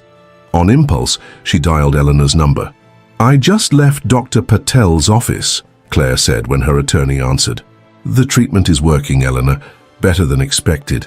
"Claire, that's wonderful news," Eleanor replied, genuine warmth in her voice. "I'm so pleased to hear it." "I need your help with something," Claire continued. "A trust Christopher has established. I need to understand its legal status, ensure it's truly protected from any federal action." Eleanor's tone shifted to professional caution. "I can examine the documentation, certainly. But Claire, accepting assets potentially connected to criminal activity, they're not," Claire interrupted. "At least according to Christopher, established years ago from legitimate projects before Santoro entered the picture. But I need verification." "Of course," Eleanor agreed. "We can have our forensic accountants trace everything to be certain. When can you bring me the documents?" "Tomorrow morning," Claire decided. "But there's something else I need your help with as well. Something more personal." The following day dawned clear after the rainstorm. Los Angeles washed clean beneath a crystalline blue sky. Claire drove to the federal detention center, where Christopher was being held, pending his formal plea agreement, her hands steady on the steering wheel despite the emotional turmoil within. The visitor processing moved with bureaucratic slowness, identity verification, security screening, a series of locked doors opening and closing with metallic finality. Eventually, Claire was led to a small room divided by a transparent barrier, chairs positioned on either side. Christopher entered from the opposite door, wearing standard-issue detention center clothing that hung loosely on his frame. Surprise registered on his face when he saw her, followed by cautious hope as he settled into the chair across from her. "I didn't expect to see you here," he said, his voice slightly distorted through the intercom system. "I didn't expect to come," Claire admitted, "but I received news yesterday that changed my perspective." Christopher leaned forward, concern immediately apparent. "Your treatment? Has something happened?" "Yes," Claire confirmed, a small smile touching her lips. "Something good, actually. The immunotherapy is working better than expected. Dr. Patel used the word remission as a possible outcome if current trends continue." Relief and joy transformed Christopher's tired features. "Claire, that's incredible news. I'm so happy for you, so grateful." "It's made me think about the future," she continued. "A future I wasn't certain I'd have until recently." Christopher nodded, understanding in his eyes. "You have your whole life ahead of you again, a second chance." "We both do," Claire said quietly, "in different ways." Christopher's expression shifted to confusion. "I'm facing at least 5 years in federal prison, Claire. That's not much of a second chance." "It's not death," she pointed out. "It's not the end, just a detour." Hope flickered in his eyes, quickly tempered by caution. "What are you saying exactly?" Claire took a deep breath, organizing thoughts she had wrestled with throughout the sleepless night. "I've been thinking about forgiveness, not as a gift I give you, but as a process that might free me from the weight of anger and betrayal I've been carrying." Christopher listened intently, offering no defense or interruption. "I don't know what form that forgiveness might ultimately take," Claire continued honestly, "or what kind of relationship might be possible after everything that's happened. But I've decided to remain open to the possibility of something. Some connection that honors both what we lost and what might still exist between us." "Even with the years of separation ahead?" Christopher asked, his voice tight with controlled emotion. 5 years is a long time," Claire acknowledged. "But it's not forever, and time has taken on new meaning for me since my diagnosis. More precious, certainly, but also more fluid. What matters is how we use it, not just how much we have." Christopher's eyes glistened with moisture he made no attempt to hide. "I don't deserve this consideration, Claire, this generosity of spirit." "Probably not," she agreed with the ghost of a smile. "But life rarely gives us exactly what we deserve, good or bad. Sometimes it offers unexpected possibilities instead." She reached into her purse, withdrawing a folder. "I've had Eleanor examine the trust documentation.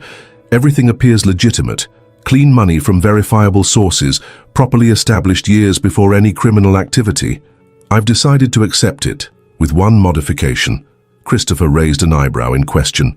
"I'm establishing a foundation," Claire explained, "for families affected by white-collar crime and money laundering operations, people who lose jobs, homes, investments when these schemes collapse. A significant portion of the trust will fund their support, legal assistance, financial counseling, practical resources." A slow smile spread across Christopher's features. "Transforming my mistakes into something constructive. It's perfect, Claire. The remainder will secure my medical care and basic needs," she continued, "with enough remaining to help me pursue whatever comes next, perhaps returning to legal practice, though in a different capacity than before. You always were the better attorney between us," Christopher observed, pride evident beneath the humor. Claire smiled in acknowledgement. "I've also arranged to maintain connection during your incarceration, if you want that. Letters, visits when possible. Not promises of what might come after, but openness to the possibility of evolution." Christopher pressed his palm against the transparent barrier separating them. "I want that very much," he said, his voice rough with emotion. "The chance to know you again, without deception between us. To see who we might become through all of this." Claire placed her hand against the barrier opposite his, not touching, separated by institutional boundaries, yet connected nonetheless. "One day at a time," she said softly. "That's all either of us can promise right now." "One day at a time," Christopher repeated, the simple phrase becoming something like a covenant between them. As Claire left the detention center, stepping into the sunlight of a Los Angeles morning, she felt a curious lightness, not the absence of grief or pain, but their transformation into something more complex. The future remained uncertain, filled with challenges she could only partially anticipate.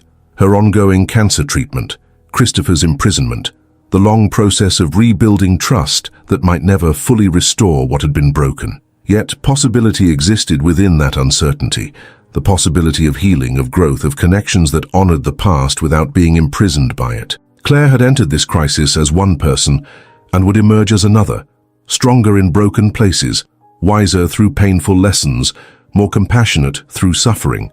Whatever came next would unfold in its own time. For today, the simple fact of continued existence, hers, Christopher's, the complex bond between them, seemed miracle enough to acknowledge with gratitude. Claire drove toward the beach, drawn to the ocean's vastness as a reminder of perspective.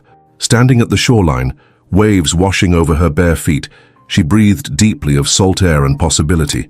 The water stretched toward the horizon, boundless and ever-changing, much like the future now opening before her, marked by pain, certainly, but no longer defined by it. Pulling out her phone, she typed a brief message to Christopher, who would receive it when processing aloud.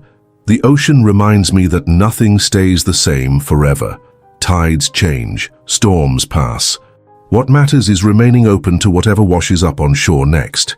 Slipping the phone back into her pocket, Claire walked along the water's edge, her footprints disappearing behind her with each successive wave, not erasing her path, but transforming it into something new with each passing moment. 5 years passed with the inevitability of seasons changing, each month marked on Claire's calendar with a small red X, counting down, moving forward, measuring the distance between separation and reunion. The morning of Christopher's release dawned with a crystalline clarity unique to Southern California winters, the air sharp and clean, the sky an impossible blue stretching from the mountains to the Pacific. Claire stood in the kitchen of her Venice Beach bungalow, watching sunlight dance across the polished concrete countertops as she prepared coffee with methodical precision, a ritual that had become a cornerstone of her reconstructed life. 5 years. So much had happened in that time, both within and beyond the boundaries of her existence. The world had continued its relentless evolution. Presidents elected and defeated, technological leaps, cultural shifts, global crises weathered. And Claire's own life had undergone transformations equally profound, though more personal in scale. Her cancer had entered full remission 3.5 years earlier, after 18 months of aggressive immunotherapy treatments.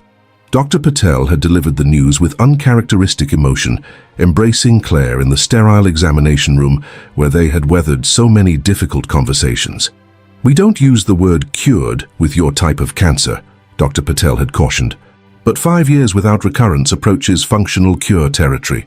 Claire still attended biannual checkups, still held her breath slightly when awaiting scan results, but the acute terror of mortality had receded to a more philosophical awareness, the understanding that life remained uncertain for everyone, cancer survivor or not.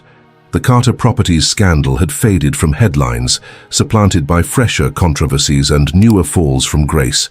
Michael Dawson remained in federal witness protection, his testimony having secured convictions against several key members of Santoro's organization. Claire occasionally wondered where he might be living, what identity he might have assumed, whether remorse ever visited him in quiet moments. The settlement of Christopher's legal affairs had ultimately been more complex than initially outlined in that pivotal meeting with federal prosecutors. His cooperation had proven even more valuable than anticipated, leading to additional arrests and asset seizures that extended beyond Santoro's immediate circle into other criminal enterprises. In recognition of this exceptional assistance, his sentence had been reduced to 48 months, with the final year served in a minimum security facility that allowed greater contact with the outside world, more frequent visits, telephone privileges, even limited email communication. Claire had maintained connection throughout his incarceration, their relationship evolving through carefully written letters, monitored phone calls, and monthly visits that gradually transformed awkwardness into a new kind of understanding. Not the effortless companionship of their early marriage, but something more conscious, more deliberately constructed on foundations of painful honesty. Their communication had initially focused on practical matters, the dissolution of Carter Properties' remaining legitimate assets, Claire's health updates, Christopher's adaptation to prison life. Gradually, it had expanded to include deeper reflections, philosophical discussions about redemption, purpose, the meaning extracted from suffering. Christopher had changed profoundly during his incarceration.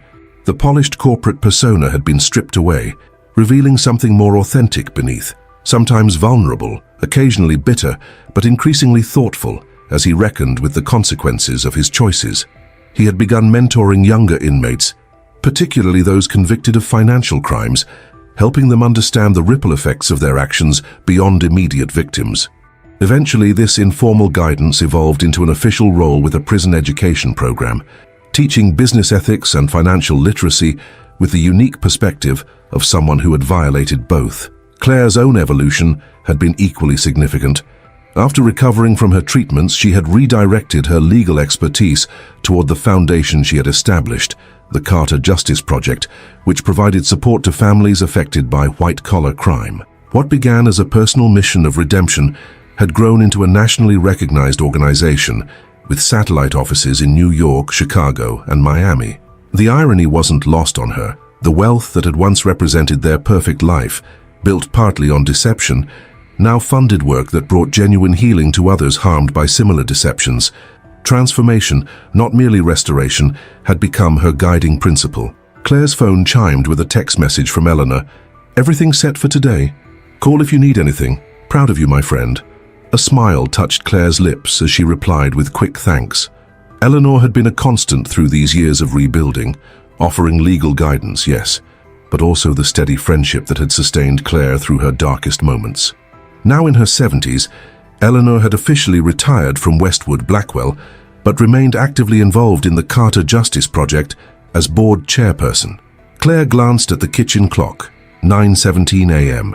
Christopher would be released at noon. 3 hours remaining in a separation that had stretched across 5 years, yet somehow those final hours felt more significant than the years preceding them. What would he be like now? How would the reality of Christopher compare to the person she had come to know through letters and brief visits? And what shape would their relationship take once institutional barriers no longer defined its boundaries? These questions had occupied Claire's thoughts with increasing frequency as the release date approached. They had never discussed specific expectations for after, a deliberate choice that honored the complexity of their situation. Neither had made promises or demands. They had simply agreed to meet on this day, at this threshold between past and future, and see what might emerge. Claire finished her coffee and moved through her morning routine with practiced efficiency: shower, dress, final review of emails related to ongoing foundation projects, purposeful activity to channel the nervous energy coursing through her veins. At 10:30, she gathered the items she had carefully selected for today: Christopher's favorite cashmere sweater, navy blue purchased last month, comfortable jeans in what she hoped was still his size, Italian leather loafers, a quilted jacket for the winter chill, the watch she had given him on their 15th anniversary, one of the few personal possessions returned to her after his sentencing. She placed these in a simple duffel bag, alongside toiletries and other essentials he might need immediately. Not his old belongings from their shared life, those remained in storage, but new things, symbolic of new beginnings. The drive to the Federal Correctional Institution at Lompoc took just under 2 hours, carrying Claire north along the coast, past Santa Barbara into the rolling landscape of Central California's wine country. She had made this journey monthly for years, but today the familiar route felt charged with different significance. The prison facility appeared on the horizon, a complex of low buildings surrounded by chain link and concertina wire, institutional yet lacking the fortress-like appearance of higher security prisons. Claire parked in the visitors' lot, now directed to a different area designated for inmate releases. A small gathering of people waited near the administrative building, other families anticipating reunions, their expressions reflecting combinations of anxiety, excitement, uncertainty. Claire recognized a few faces from shared waiting room experiences over the years, exchanging nods of recognition, but maintaining the respectful distance that had characterized these interactions. At precisely noon, a door opened, and the first released inmate emerged, a young man who rushed into the embraces of an older couple, presumably parents. Others followed at intervals, each exit punctuated by emotional greetings or the quieter dignity of those facing freedom alone. Christopher appeared at 12:28, pausing briefly in the doorway, squinting slightly in the unfiltered sunlight. He wore standard release clothing, khaki pants and a pale blue button-down shirt that hung loosely on his frame. He carried a small box containing what must be his authorized personal effects. He scanned the waiting area, his gaze finally settling on Claire. For a moment he simply stood there, as if absorbing the reality of this transition, from incarceration to freedom, from institutional control to personal choice, from theoretical reunion to actual presence. Claire remained rooted in her spot, allowing him this moment of adjustment, respecting the significance of these first steps into reclaimed liberty. Their eyes held across the distance, a lifetime of shared history passing between them.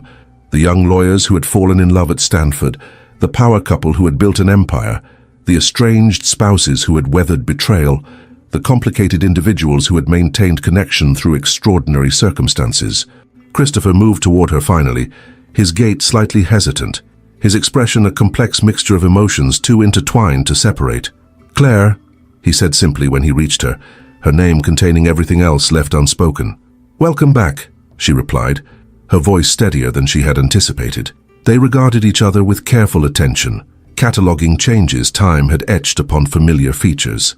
Christopher's hair had grayed considerably, the salt and pepper now predominantly salt, especially at the temples. Lines had deepened around his eyes and mouth, and his previously athletic frame had grown leaner, more angular, yet his eyes remained the same intense blue, now holding a depth of experience that had been absent in their previous life. "How you look well," he observed, his gaze taking in her healthy color, the glossy chestnut hair now styled in a shorter cut that framed her face elegantly. "More than well, radiant, clean living," Claire responded with a small smile. "And excellent oncologists." A shadow of old pain crossed Christopher's features at the reference to her illness. "Still in remission?" "Complete remission," Claire confirmed. 4 years and counting. "Doctor, Patel has officially downgraded my status from patient to miracle." Relief softened Christopher's expression. "That is a miracle I've thanked God for every day, even when I wasn't sure he was listening." The mention of faith, something absent from their previous shared life, registered with Claire as one of many changes she would come to understand about this new version of Christopher. "I brought you some clothes," she said, gesturing to the duffel bag. "If you'd like to change before we leave." Christopher glanced down at his institutional attire. "I'd appreciate that very much." Claire directed him to restrooms near the visitors' center, waiting outside while he changed. When he emerged minutes later in the clothes she had selected, the transformation was subtle but significant. Still Christopher, but now visibly a citizen rather than an inmate. "Perfect fit," he commented, genuine gratitude in his voice. "You always did know my size." "Though I've lost weight," "We can address that," Claire replied. "I've made lunch reservations at a place near Santa Barbara if you're hungry." "Starving," Christopher admitted, "for real food among other things." They walked to her car in companionable silence, maintaining a respectful physical distance despite the complex intimacy of their situation. As Claire drove away from the facility, she noticed Christopher watching the prison recede in the side mirror, his expression unreadable. "Strange feeling?" she asked. "Surreal," he confirmed. "For years my entire existence was contained within those fences. Now," he gestured toward the open landscape surrounding them, winter sunlight gilding the undulating hills. "Freedom feels almost disorienting." "It will take time to adjust," Claire acknowledged. "There's no need to rush anything." Christopher turned from the window to study her profile as she drove. "How are you, Claire? Really? Beyond the medical updates and foundation news you shared in your letters," she considered the question with the thoughtfulness it deserved. "I'm at peace, in ways I wasn't before. More purposeful, less concerned with appearances, more focused on substance." She glanced at him briefly. "Cancer and betrayal make excellent teachers, it turns out." "Harsh but effective," Christopher agreed quietly. "I'm sorry it took both to bring clarity." "Don't apologize today," Claire said firmly. "We've covered that ground thoroughly in letters and visits. Today is about moving forward, not looking back." Christopher nodded, accepting this boundary. "Tell me about the foundation then. Your last update mentioned expansion plans." Claire welcomed the shift to safer territory, describing recent developments with the Carter Justice Project, a new initiative focusing specifically on elderly victims of financial fraud, partnerships with law schools to train attorneys in specialized victim advocacy, a documentary series highlighting personal stories of recovery after financial devastation. Christopher listened attentively, asking insightful questions that reflected genuine interest and the business acumen that had once built their empire. By the time they reached the restaurant, a small, elegant establishment overlooking the Pacific, conversation flowed more naturally, the initial awkwardness partially dissolved. Over lunch, they continued discussing the foundation, gradually expanding to include Christopher's experiences teaching in the prison education program. He described the impact of helping younger inmates understand the human consequences of financial crimes, the satisfaction of witnessing genuine remorse evolve into commitment to different choices. "I've been thinking about how to continue that work outside," he explained, careful enthusiasm in his voice. "Obviously, my background limits traditional employment options, but there are organizations working with former inmates that might welcome my perspective." "The foundation could potentially support such initiatives," Claire offered. "We've been considering programs specifically for rehabilitation and reintegration of white-collar offenders." Christopher's expression brightened with interest, then clouded slightly. "Would that create complications? My direct involvement with your organization?" "It would require careful consideration," Claire acknowledged. "But the Foundation's mission has always been about transformation, helping victims rebuild, yes, but also addressing root causes of financial crime. Your experience could be valuable, properly structured." They explored this possibility further, the conversation taking on the qualities of their best professional collaborations from the past, complementary perspectives, mutual respect for expertise, shared commitment to meaningful outcomes. Yet beneath this practical discussion ran currents of deeper significance, the tentative reconstruction of partnership, purpose emerging from painful history. After lunch, Claire suggested a walk along the nearby beach. They removed their shoes, padding across cool sand as winter sunlight cast long shadows across the shoreline.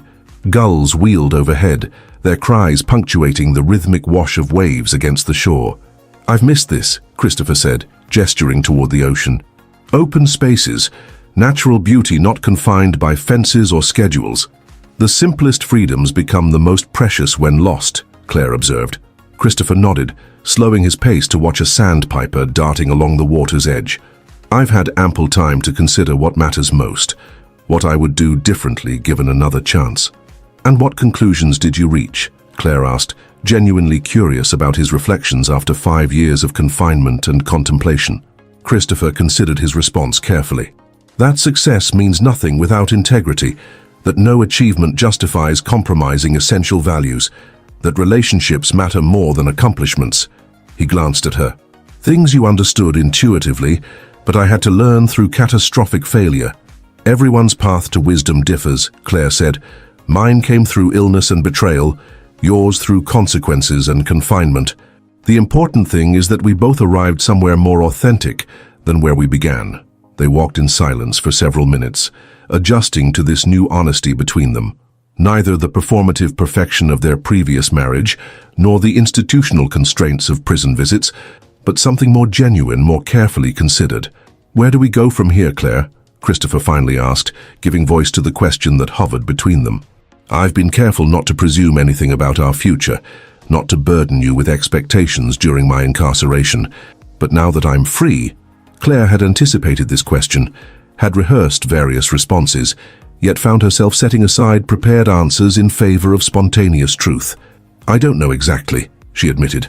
"I know that I've valued our reconnection through letters and visits. I know that the man you've become through this ordeal is someone I respect and care for deeply. But I also know that rebuilding a life together, if that's even what we both want, would require careful navigation of complex histories." "One day at a time," Christopher suggested, echoing the phrase that had become something of a mantra during his incarceration. "One day at a time," Claire agreed with a small smile, "beginning with practical matters. You'll need a place to stay, to re-establish yourself professionally, to fulfill the terms of your probation.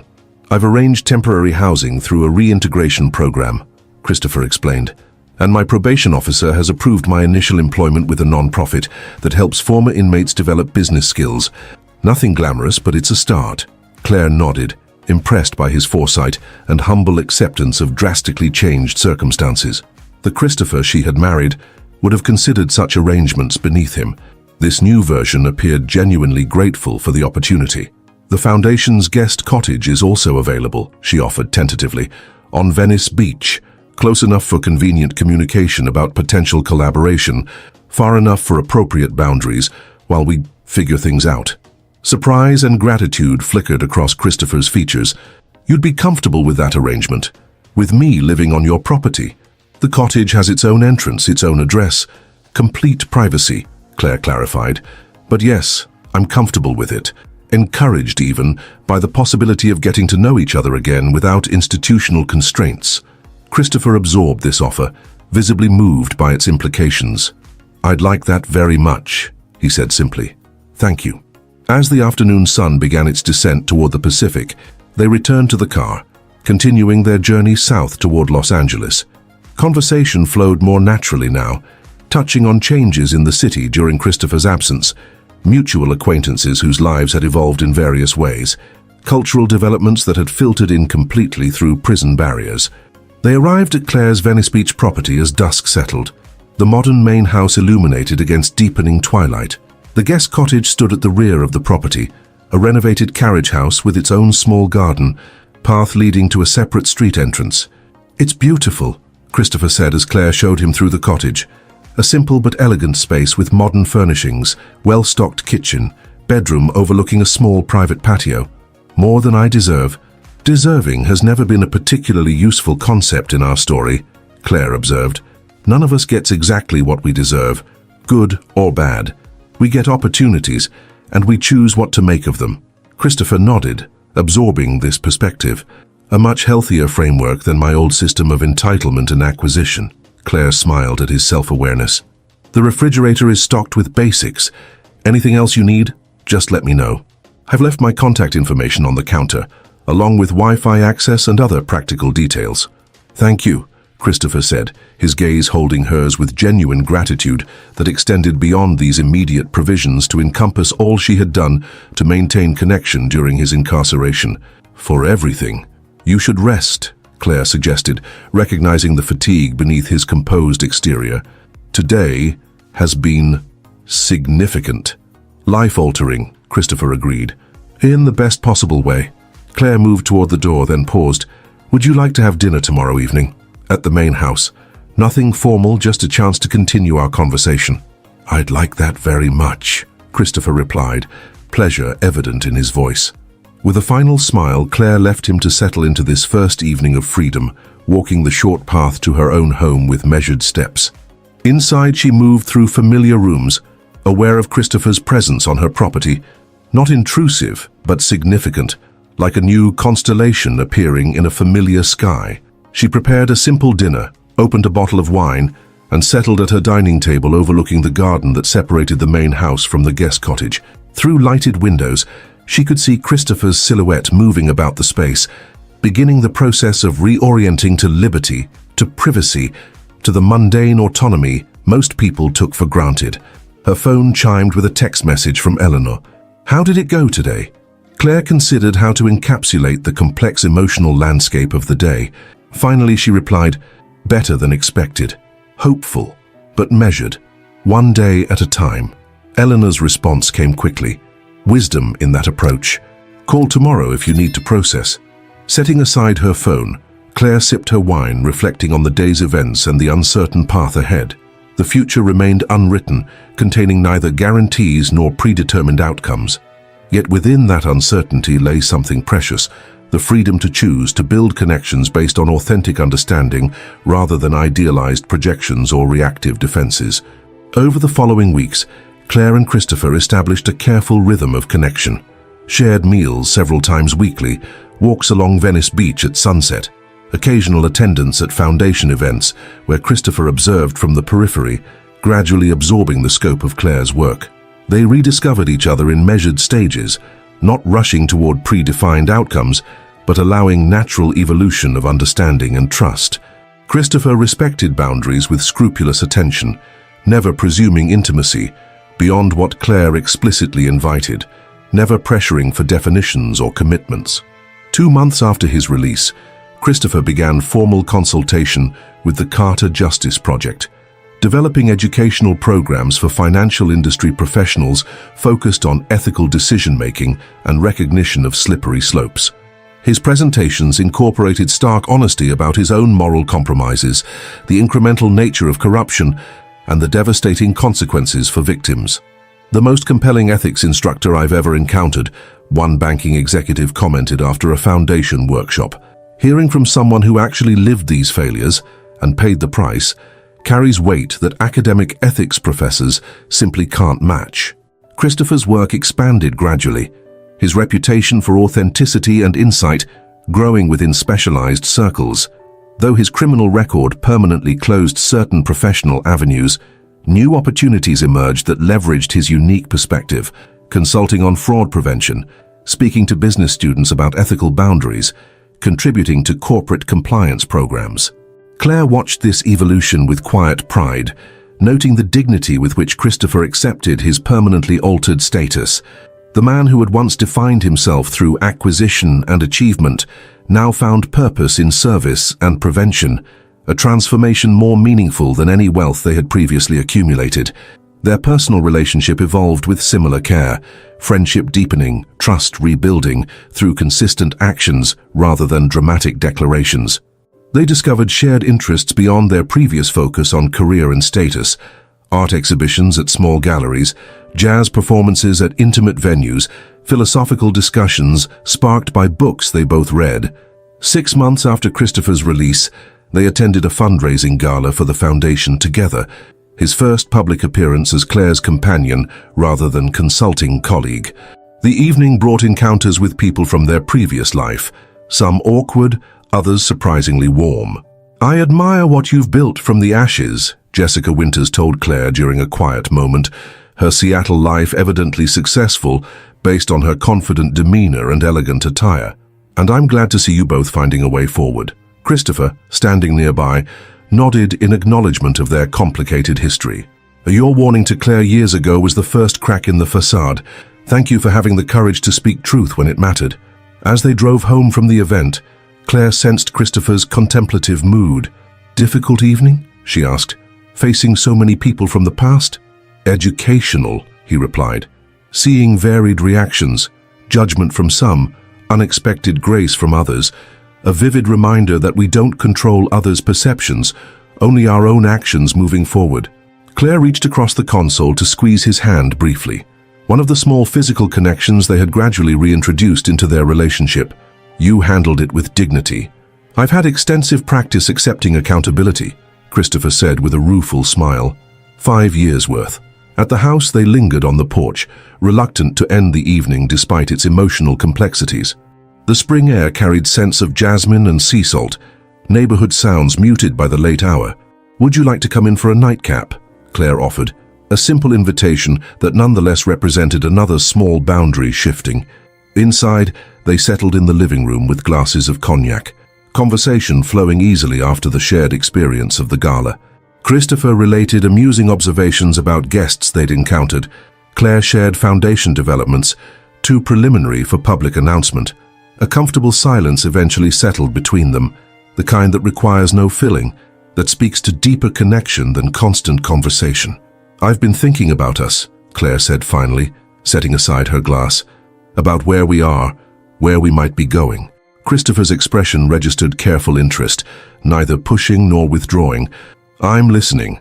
When you were first released, I deliberately avoided defining expectations or timelines," Claire continued. "We needed space to rediscover each other without pressure. But 6 months have passed and I find myself wanting more clarity about our path forward." "What kind of clarity would help you?" Christopher asked, his tone gentle. Claire considered the question thoughtfully. "I suppose I'm wondering if what we're rebuilding is a deep friendship with shared purpose, or something that might eventually include romantic partnership again." Christopher set his glass beside hers, turning more fully to face her. "What do you want it to be, Claire?" "That's just it," she said with a small, self-deprecating laugh. "I'm not entirely sure. There are moments when I feel drawn toward romantic reconnection, when the person you've become resonates so deeply with who I am now. Then there are moments when the past casts long shadows, when I wonder if too much has happened for that kind of trust to fully rebuild." Christopher nodded, understanding evident in his expression. "I've had similar thoughts, similar uncertainties." He paused, choosing words with care. "What I know with absolute certainty is that I treasure what we have now. This honest friendship, this shared purpose, these conversations that feel more authentic than anything in our previous life together." "Yes," Claire agreed. "That's precisely what I value too." "Perhaps," Christopher suggested, "we don't need to categorize our relationship definitively. Perhaps we can simply continue this journey of rediscovery, remaining open to wherever it leads naturally, whether that's dedicated friendship or eventual romantic reconnection." Claire considered this approach, appreciating its lack of pressure or artificial timelines. "That feels right," she said finally. "Though there is one thing I'd like to clarify." "What's that?" "If we do move toward romantic partnership again," Claire said deliberately, "it wouldn't be a continuation of our previous marriage. That relationship ended through betrayal, through cancer, through criminal consequences. What we would be building would be something entirely new, informed by our history, but not defined by it." Christopher absorbed this distinction, its significance registering in his thoughtful expression. "A new beginning rather than a restoration," he clarified. "I understand and agree completely." "Would you consider moving into the main house?" Claire asked, the question emerging organically from their discussion. "Not immediately, but perhaps in the coming weeks. The cottage has served its purpose in providing appropriate space, but if we're continuing this journey together..." Surprise and pleasure illuminated Christopher's features. "I'd like that very much," he said simply. "Whenever you feel the timing is right." 2 weeks later, Christopher relocated to the main house occupying the guest bedroom that gradually accumulated personal touches, reflecting his evolving identity. Books on ethics and philosophy, a small Buddha statue gifted by a fellow inmate who had taught him meditation, photographs from foundation events where his contributions had made meaningful difference. Their daily rhythms merged with surprising ease: morning coffee shared on the patio, workdays spent in their respective professional spheres, evenings of conversation and shared interests. Physical intimacy evolved cautiously, beginning with casual touches and gradually progressing to a first tentative kiss 4 months after Christopher moved into the main house. "We don't need to rush anything," he assured Claire afterward, sensitive to the complex emotions such reconnection might trigger. "I know," she replied with a smile that contained both certainty and anticipation. "We have time now. Real time, not borrowed against illness or imprisonment." A year and a half after Christopher's release, 2 years after Claire's cancer entered full remission, they traveled to Big Bear Lake for a weekend retreat. The location was deliberately chosen for its significance. The site of Michael's betrayal exposed Christopher's sacrifice, the beginning of their journey toward this new relationship. They hiked mountain trails that had once witnessed violence and revelation, now transformed by their shared experience of growth and healing. At a vista overlooking the lake, Christopher turned to Claire, taking both her hands in his. "I've been thinking about what you said months ago, that whatever we build together now isn't a continuation of our previous marriage, but something entirely new." Claire nodded, remembering the conversation clearly. "In that spirit," Christopher continued, "I wanted to offer you this, not as a proposal with expectations, but as a symbol of possibility." He opened his palm to reveal a simple band of twisted silver and gold, nothing like the ostentatious diamond he had given her in their previous life. "This represents who we are now," he explained. "Different metals, intertwined through pressure and transformation, creating something new and stronger than either element alone." Claire took the ring, examining its handcrafted simplicity, its organic beauty so unlike the status symbols they had once valued. "It's beautiful," she said softly, "and meaningful in all the right ways. You can wear it however feels right to you," Christopher clarified. "As a promise of continuing journey, not necessarily as an engagement. I just wanted you to have a tangible symbol of what we've built from broken pieces." Claire slipped the ring onto her right hand, not her traditional wedding finger, but close to her heart nonetheless. "Perfect," she said, leaning forward to kiss him with quiet certainty. "Absolutely perfect." That evening, seated before a fire in their rented cabin, conversation turned to the future, not with anxiety or pressure, but with peaceful contemplation of possibilities. "I've been offered a position with the National Ethics in Business Council," Christopher shared, "developing corporate integrity programs based on our foundation work. It would mean some travel, but a platform to influence systemic change." "You should accept," Claire encouraged immediately. "Your perspective is uniquely valuable, precisely because of your journey." Christopher nodded, grateful for her support. "And the foundation? Any new directions you're considering?" "Actually, yes," Claire replied, excitement coloring her voice. "We've been approached by the Justice Department about developing a national model for victim remediation in financial fraud cases. They're impressed with our holistic approach, practical support combined with emotional recovery resources." "That's extraordinary recognition," Christopher observed, pride evident in his expression. "Well deserved for the work you've built." "We've built," Claire corrected gently. "Your contributions over the past 2 years have been instrumental in our evolution." Christopher acknowledged this inclusion with humble gratitude, still sometimes surprised by the redemptive path that had emerged from his greatest failures. "Do you ever wonder about Michael?" he asked, the question emerging naturally from their discussion of the Foundation's origins. "Where he might be now, who he might have become in witness protection?" Claire considered this thoughtfully. "Occasionally. Not with anger anymore, but with a kind of distant curiosity. His betrayal catalyzed everything that followed, both the destruction and the rebuilding. In some strange way," Christopher reflected, "we owe our current lives to his deception. Without that catalyst, we might have continued in our compromised existence indefinitely, me entangled with Santoro's organization, you unaware of the corruption beneath our perfect surface, both of us valuing appearance over substance." "A painful gift," Claire acknowledged. "Though I wouldn't recommend his method of delivery." Christopher laughed softly at her dry humor, another aspect of Claire that had emerged more fully in their reconstructed relationship. "No, indeed. Though I've learned not to question the messengers of necessary truth, however flawed their motivations." They fell silent, watching flames dance in the fireplace, each contemplating the complex journey that had brought them to this moment of peaceful connection. "I never imagined this outcome," Claire admitted after several minutes. "During those darkest days, the cancer diagnosis, discovering your affair, unraveling the financial deceptions, I couldn't envision any future that wasn't defined by loss and betrayal." "Nor could I," Christopher agreed.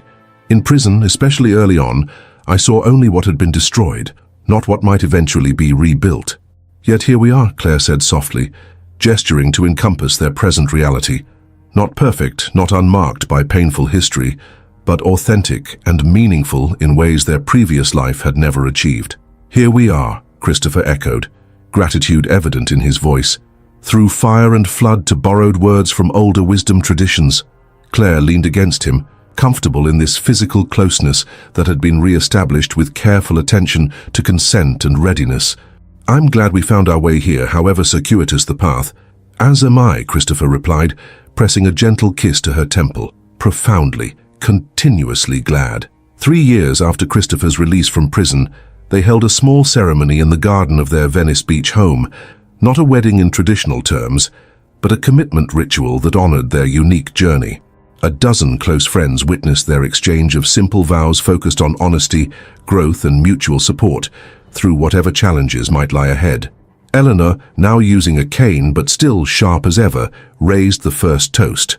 "To Claire and Christopher, who have taught us all that destruction can be the beginning of something more authentic, more valuable than what came before. May your next chapter be written with the wisdom so painfully earned in previous ones." Later that evening, as guests departed and twilight settled over the property, Claire and Christopher walked to the shoreline just beyond their garden gate. Waves washed rhythmically against the sand, the eternal cycle of advance and retreat, of claimed and surrendered territory. "Full circle in some ways," Christopher observed, his arm around Claire's waist, though spiral might be more accurate, covering similar ground but at a different level. "Higher ground," Claire agreed, leaning into his embrace. "With clearer vision." They stood in comfortable silence, watching the last light fade from the horizon, stars emerging in the darkening sky above. Their path forward remained uncharted in specifics. Health challenges might return, professional endeavors might evolve, new tests of character undoubtedly awaited. Yet the foundation beneath them felt solid in ways their previous life, for all its material success, never had. "What are you thinking?" Christopher asked, noting Claire's contemplative expression. She considered the question, wanting to offer genuine response rather than casual reassurance. "I'm thinking about the strange alchemy of our lives," she finally said. "How the worst betrayals and darkest diagnoses somehow transformed into this moment of authentic connection." Christopher nodded, understanding perfectly. Not despite those challenges, but because of them. They burned away everything inessential, leaving only what matters most. "Exactly," Claire agreed, turning to face him fully, her hands resting lightly on his chest. "I wouldn't wish our path on anyone, but I treasure where it's brought us." "As do I," Christopher said softly, drawing her closer, "more than I have words to express." Above them, a shooting star traced a brilliant arc across the night sky, brief, luminous, beautiful in its transience. They watched its passage in shared appreciation, no need to voice the obvious metaphor it presented about the preciousness of time, the value of moments fully inhabited. "Shall we go home?" Claire suggested, after several minutes of peaceful silence. "Yes," Christopher agreed, taking her hand as they turned toward the house that had become their shared sanctuary. "Let's go home." Together they walked up the beach toward warm windows, glowing against gathering darkness. Not the mansion on Bel Air's exclusive hillside where their previous life had imploded, but a more modest home filled with greater authenticity. Not the perfect couple they had once presented to the world, but complex individuals who had witnessed each other's worst failures and chosen connection nonetheless. The ring Christopher had given her caught the last light as they reached their garden gate. Twisted metals, transformed through pressure, creating something stronger and more beautiful than either element alone. A fitting symbol for the relationship they had forged from broken vows and shattered illusions. Not perfect, not unmarked by difficult history, but infinitely more valuable for having survived the crucible of its testing. As they crossed the threshold together, closing the door on one chapter and opening another, both understood that their journey was far from complete. The path ahead would contain its own challenges, its own tests of commitment and character. Yet they faced that uncertain future with something they had lacked in their previous life together: authentic knowledge of each other's capacity for both failure and redemption. In their home, now truly theirs in the deepest sense, photographs told the story of their reconstructed life. Claire accepting an award for the Foundation's work with fraud victims, Christopher speaking to business students about ethical decision-making. The two of them surrounded by children at a community center funded by the Carter Justice Project. Not the carefully curated images of perfection that had decorated their Bel Air mansion, but genuine moments of purpose and connection. Later that night, as they prepared for bed with the comfortable rhythms of a couple who had rediscovered intimacy through careful attention and respect, Claire found herself reflecting on the extraordinary path that had led them here. From the devastating betrayal that had shattered their marriage to the cancer diagnosis that had threatened her life. From Christopher's criminal entanglements to his sacrificial protection. From prison separation to tentative reconnection. Every painful step had somehow contributed to this peaceful present. "What are you smiling about?" Christopher asked, noticing her expression as he joined her beneath the covers. "Just thinking about unlikely journeys," she replied, settling against him with natural ease that had been re-earned through years of rebuilding trust. "How the worst moments of our lives somehow led to the most authentic." Christopher nodded, understanding immediately. Not the path anyone would choose, but perhaps the one we needed. He brushed a strand of hair from her face with gentle fingers. "I wonder sometimes who we would have become without those crucible experiences." "Probably exactly who we were heading toward," Claire mused. "Successful but hollow. Admired but unknown, even to each other. A fate worse than prison," Christopher observed, not entirely joking. "At least incarceration forced me to confront who I truly was, without external markers of status or achievement." Claire considered this perspective, appreciating its hard-won wisdom. "And cancer stripped away my illusions about what matters, about how quickly everything we build can disappear."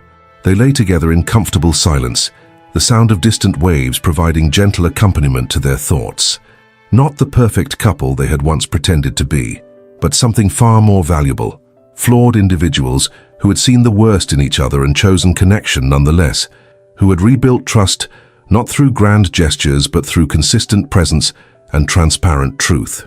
"I love you," Christopher said finally, the simple declaration carrying the weight of their complex history. Not the infatuated love of their early years or the performance-based approval of their marriage's middle period, but something deeper, a love that had survived betrayal, separation, and the dismantling of everything they had once valued. "And I love you," Claire replied, the words equally weighted with conscious choice rather than romanticized obligation. The real you, not the perfect illusion, perhaps for the first time. As they drifted towards sleep in their shared bed, a communion that had been carefully and deliberately restored after years of separated existence, both recognized the precious fragility of what they had rebuilt. Not indestructible, not immune to future challenges, but authentic in ways their previous relationship had never achieved. The foundation they had established, both the literal philanthropic organization and the metaphorical basis of their reconstructed relationship, would continue evolving, adapting to new needs and circumstances. Their individual paths would intersect and occasionally diverge as professional commitments demanded, health considerations arose, and the natural progression of life unfolded. Yet something fundamental had shifted through their extraordinary journey, a central understanding that connection based on authentic knowledge of each other's deepest flaws and highest capacities created bonds far stronger than the perfect illusion they had once maintained. As moonlight filtered through Venetian blinds, painting silver stripes across their peaceful forms, Claire and Christopher Carter slept with the hard-earned tranquility of those who have survived destruction and discovered that what emerges from the ashes can be more precious than what came before, not despite the fire's devastation, but because of it. If this story touched your heart, and you want to keep following inspiring and moving stories, be sure to check out our upcoming videos, subscribe to our channel, and turn on notifications to stay updated on new content that can brighten your journey and provide valuable insights. Join us and keep exploring stories that truly matter. I'm sure the next video that pops up on your screen will touch you as well, so click on it now and we'll see you there.